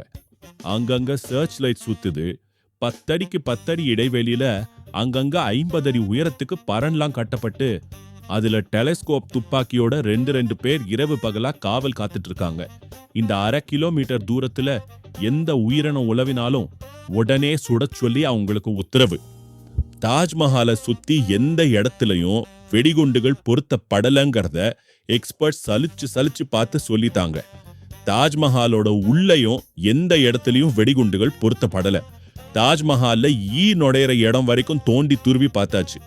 ஆக்ராவுக்கு வர அத்தனை டூரிஸ்டையும் பரிசோதனை செஞ்சு பார்த்தாச்சு. சந்தேகப்படும்படியா ஒருத்தம் கூட இன்னும் சிக்கல. ஹோட்டலுங்க, லாட்ஜுங்க, அங்கேயும் வேட்டையாடிட்டு இருக்காங்க. 2 நாள் வேட்டையில சந்தேகப்படும்படியா யாருமே சிக்கல. சபாஷ், ரிஸ்கே எடுத்துக்கல போல இருக்கே பால்ராஜ்.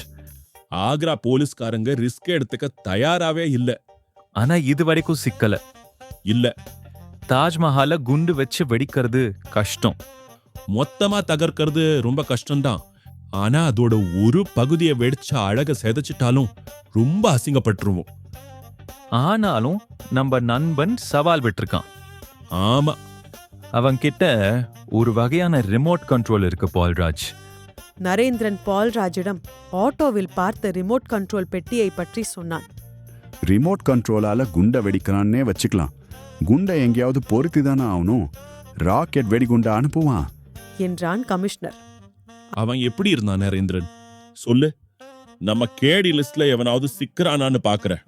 பால்ராஜ் ஏதாவது பிடிப்பு கிடைக்காதா என்று துடித்தார். நரேந்திரன் ஜான் சுந்தருடன் பேச விரும்பினான். மணிக்கட்டை பார்த்தான்.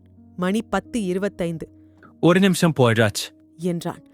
அங்கே குழுமி சிகரெட் பிடித்துக்கொண்டு டீ குடித்துக்கொண்டு ஹிந்தியில் சடசடவென்று உரையாடிக் கொண்டிருந்த போலீஸ் ஆபீசர்களை அணுகி எஸ்டிடி வசதி பொருந்திய டெலிபோன் எது என்று கேட்டான். ஒரு கருப்பு நிற டெலிபோன் சுட்டிக்காட்டப்பட நரேந்திரன் டயலை சுழற்றி மெட்ராஸை பிடிக்க முயன்றான். 2 தோல்விகளுக்கு பிறகு ஜான் சுந்தர் டெலிபோனில் 10 அடி தூரத்தில் இருப்பவன் போல ஹலோ என்றான். ஜான், நரேந்திரன் ஆக்ராலிருந்து. என்ன ஆச்சு? அந்த குட்டி நிஜமாவே சூப்பர் அழகு நரேன். போட்டோவையே காதலிக்கலாம் போல இருந்தது. முட்டாள், தாஜ்மஹால் வெடிக்கிற நிலைமையில இருக்கு.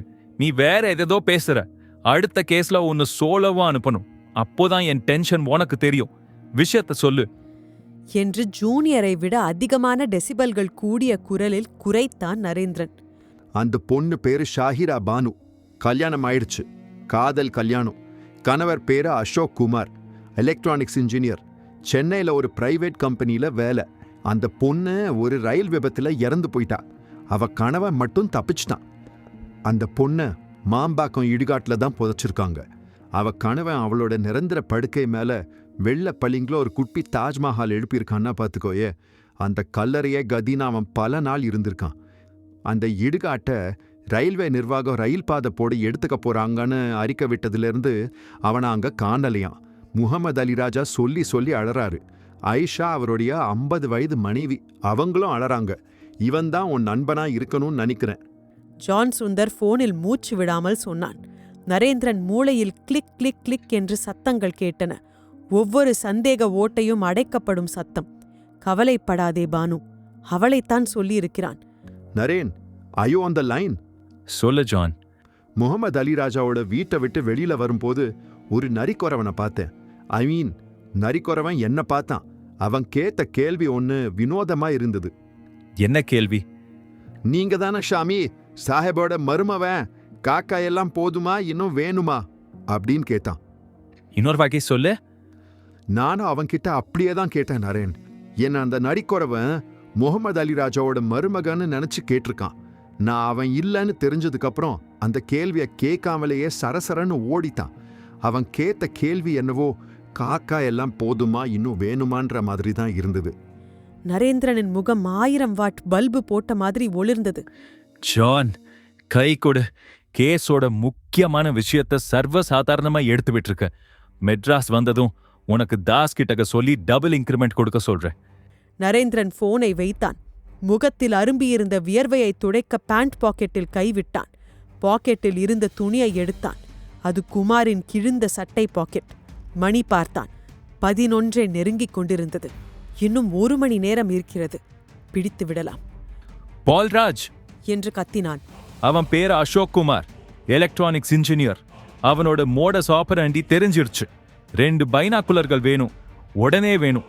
உடனே. நரேந்திரன் ஜூனியர் பக்கம் திரும்பினான். ஜூனியர், ஸ்மெல் திஸ் என்று அசோக் குமாரின் கிழிந்த பாக்கெட் துண்டை நீட்டினான். கண்டுபிடி. இந்த சட்டையை போட்டுட்டு இருந்தவன் எங்க இருக்கான்னு கண்டுபிடி. ஜூனியர் அந்த துணியை கவ்விக்கொண்டு ஓட நரேந்திரன் பால்ராஜ் கொடுத்த பைனாக்குலர்ஸை கேட்ச் பிடித்து நாய்க்கு பின்னால் ஓடினான். வைஜ், அந்த இன்னொரு பைனாக்குலர்ஸை எடுத்துட்டு என் பின்னால ஓடிவா என்றான். என்னையா இந்த ஆள் இந்த இடத்துக்கு வந்து டூயட் பாட ஓடுறவன மாதிரி ஓடிட்டு இருக்கான் என்று கமிஷனர் சொல்லிக்கொண்டே நரேந்திரன் போன திக்கில் நடக்க ஓட பால்ராஜ் அவர்களை தொடர்ந்தார். ஜூனியர் அந்த துணியுடன் யமுனை நதியின் கரையில் ஓடியது. நின்றது. கரையின் மறுபக்கம் பார்த்து குரைத்தது. கரையின் மறுபக்கம் ஏறக்குறைய அமைதியாக இருந்தது. அங்கங்கே குடிசைகள் இருட்டில் நிழலாக நின்றன. 1-2 குடிசைகளில் விளக்குகள் எரிய நடுநடுவே 1-2 மாடி வீடுகள் தென்பட்டன. பால்ராஜ், நம்ம நண்பன் இந்த ஏரியால தான் இருக்கான். ஜூனியர் சொல்லுது. கமான், ஃப்ளட் லைட்ஸ் எல்லாத்தையும் அந்த பக்கம் திசை திருப்புங்க. எனக்கு இந்த யமுனைய கடக்க ஒரு ஸ்டீமர் வேணும். பால்ராஜ் டெலிபோனில் மன்றாடிக் கொண்டிருந்த போலீஸ் ஆபீசர்களை நோக்கி ஓடினார். நின்றார். ஏதோ சொன்னார். அவர்கள் தலையசைத்தார்கள். சரி பாதி ஃப்ளட் லைட்டுகள் யமுனையின் மறுக்கரையை பார்த்து திரும்ப நதியில் ரோந்து போய்க் கொண்டிருந்த ஒரு ஸ்டீமர் நரேந்திரன் நின்ற இடத்திற்கு வந்தது. வைஜ், நீ அந்த கரையிலிருந்து ஏதாவது ஒரு வீட்ல இருந்து காகமோ புறாவோ ஏதாவது பறந்து வருதான்னு பாரு என்றான். புத்தி பெசகிடுச்சா நரேன்? இரவு 11:15 காகமா? Do what I say என்று கத்தினான் நரேந்திரன். வைஜெயந்தி சட்டென்று பைனாக்குலரில் பார்வையை பதித்தாள். ஸ்டீமர் நீரை கிழித்து கொண்டு அவர்களை சுமந்து கொண்டு எதிர்கரைக்கு செல்லத் தொடங்கியது. நரேந்திரன் மணிக்கட்டை பார்த்தான். மணி 11:40. இன்னும் 20 நிமிடங்கள். தாஜ்மஹால் தப்பிக்கப் போகிறதா இல்லையா? நரேந்திரன் ஓட்டப்பந்தயத்தில் கடைசி ரவுண்டை தொட்டுவிட்டவன் போல உணர்ந்தான். நரேன், அது பாரு, அங்க பாரு என்று கிரீச்சிட்டாள் வைஜெயந்தி. ஒரு காக்கா இல்ல, 9 காக்கா.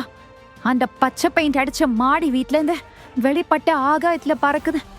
நரேந்திரன் அவள் காட்டிய திசையில் பார்த்தான். 9 காகங்கள் ஆகாயத்தில் பறக்கத் தொடங்கியிருந்தன. அவைகளின் இறக்கைகள் படபடத்த விதத்தில் கொஞ்சம் சோம்பேறித்தனம் தெரிந்தாலும் யாரும் அவற்றை பார்த்து சந்தேகப்பட மாட்டார்கள்.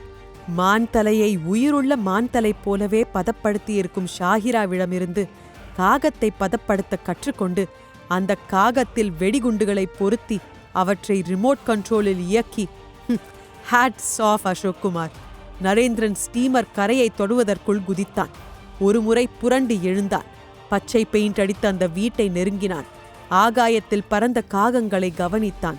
அவை போர் விமானங்களைப் போல ஃப்ளட் லைட்டுகளின் ஒளி எல்லைக்கு வெளியே உலவிக் கொண்டிருக்க மணி 11:45. வீட்டின் வாசல் நதி இருந்த பக்கம் இல்லாமல் எதிர்ப்பக்கம் இருந்தது. நரேந்திரன் அந்த வீட்டை மெல்ல சுற்றி வந்தான். துப்பாக்கியை கையில் எடுத்துக்கொண்டான். வீட்டு வாசல் மௌனமாயிருந்தது. மூடியிருந்தது. ஒரு டிரைனேஜ் பைப் பால்கனியை தொட்டுக்கொண்டு மொட்டை மாடிக்கு ஓடியது. நரேந்திரன் அந்த குழாயை பிடித்து கொண்டு பூனை போல ஏறினான். பால்கனியில் மெத்தென்று குதித்தான். பால்கனியில் உட்கார்ந்திருந்த அந்த பெண் நரேந்திரனை பார்த்து புறங்கையை வாயருகே கொண்டு போக நரேந்திரன் துப்பாக்கியை அவள் நெற்றியில் வைத்தான். அத்தாத என்றான். லேசான ஒளியில் அவளை அடையாளம் கண்டு ஆச்சரியப்பட்டான். ஹைதராபாத் வீட்டில் பாட்டுக்கு ஏற்றாற்போல நடனமாடிய கஜல் பெண் அவள். துப்பாக்கியை திருப்பி அவள் தலையில் இறக்க அந்த பெண் கஜல் நடனம் போல ஒரு முறை சுழன்று ஓசையுடன் பால்கனியில் விழப்போக நரேந்திரன் அவளை தாங்கி மெல்ல படுக்க வைத்தான். திறந்திருந்த கதவு வழியாக உள்ளே நுழைந்தான். அது ஒரு ஹால். அந்த ஹாலின் மறுசுவரில் இன்னொரு கதவு பாதி திறக்கப்பட்டிருக்க நரேந்திரன் அந்த கதவு வழியாக அறையை எட்டி பார்த்தான். அறையில் அசோக் குமார் வெறி பிடித்தாற் போல தாஜ்மஹாலை பார்த்து கொண்டிருந்தான். அவன் விரல்கள் ரிமோட் கண்ட்ரோலின் சுவிட்சுகளின் அருகே இருந்தன. நரேந்திரன் மணி பார்த்தான்.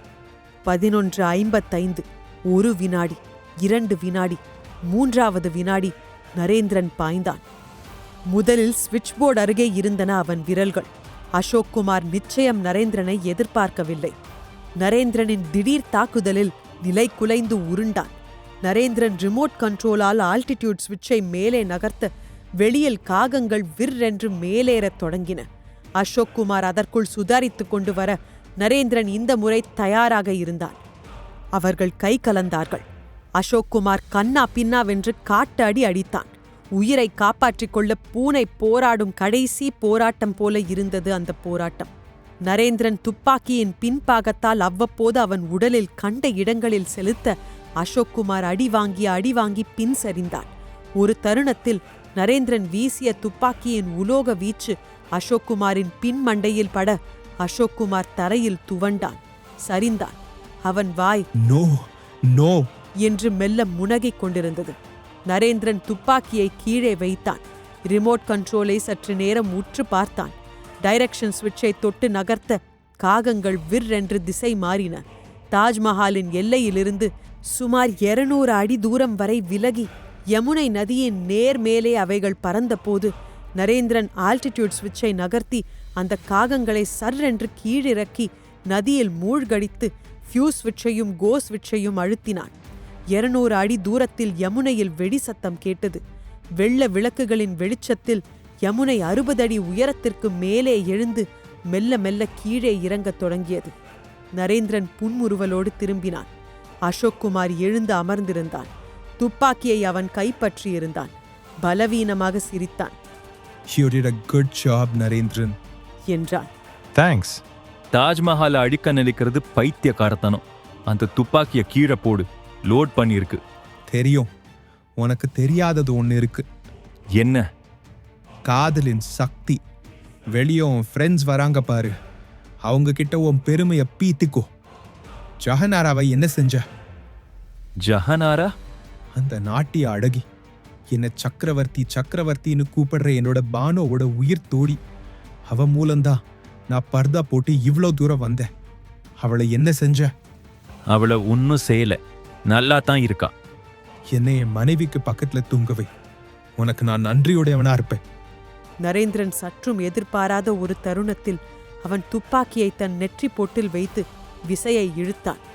வாயில் நெற்றி பொட்டில் ரத்தம் வழிய மெல்ல சரிந்தான். நரேந்திரன் விக்கித்து போய் நின்றான்.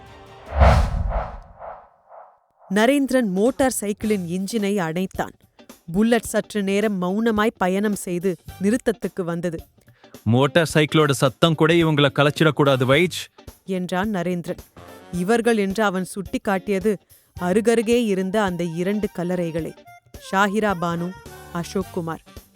மாம்பாக்கம் பரியல் கிரவுண்டுக்கு வந்ததும் ஒரே ரொமான்டிக் டயலாகா கொட்டுற என்று வைஜெயந்தி அவன் கண்களை பழிப்பது போல பார்த்தாள்.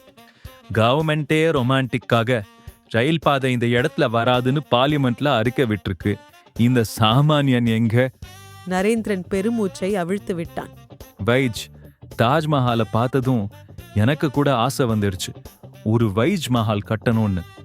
அதாவது உனக்கு முன்னால என்ன அனுப்பிடுறதுக்கு உத்தேசம் இல்ல? சாச்சா, எங்க நல்லெண்ணத்தை எப்பவுமே பொண்ணுங்க ஏன் தப்பாவே புரிஞ்சுக்கிறீங்க? நான் சொன்னது காதல் மாளிகை, அத நினைவு சின்னம்னு ஏன் நினைக்கிற? ரியலி? ப்ராமிஸ். எங்க எழுப்ப போற அப்படி ஒரு ரொமான்டிக் கட்டிடத்தை?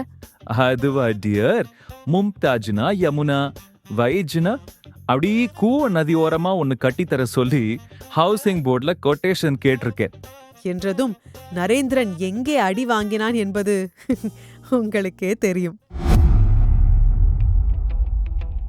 சுபா கதைகள்ல இதுவரைக்கும் நீங்க கேட்டது எழுத்தாளர்கள் சுபா எழுதி செப்டம்பர் 1997ல சூப்பர் நாவல்ல வெளிவந்த நரேந்திரன் ஜாக்கிரதை. போனஸா ரொம்ப ரேரா ஈகிள் சைஸ் ஸ்டோரிஸ்ல விஜயம் பண்ற ஜூனியரும் இதுல வந்தது ஒரு ஸ்பெஷல் ட்ரீட் தானே. நீங்க எல்லாரும் கேட்குற மற்ற கதைகளையும் ஒவ்வொன்றா ரெடி பண்ணிக்கிட்டு தான் இருக்கோம். கமெண்ட்ஸ்ல உங்க விஷ்லிஸ்ட்டை போட்டு விடுங்க, கண்டிப்பா ஒன்னொன்னா இறக்குறோம். உங்க கருத்துக்கள் எங்களுக்கு ரொம்ப முக்கியம். அதே மாதிரி எங்க கதை இன்னும் அதிக பேருக்கு போய் சேர உங்க சப்ஸ்கிரிப்ஷன்ஸ் அண்ட் லைக்ஸும் ரொம்ப ரொம்ப முக்கியம். ஸோ அதை மறக்காம செஞ்சிடுங்க. Okay, tata, bye bye. Subha கதைகள். Stories by writers Subha. அடுத்த வாரம் ஒரு புது கதையுடன் சந்திப்போம்.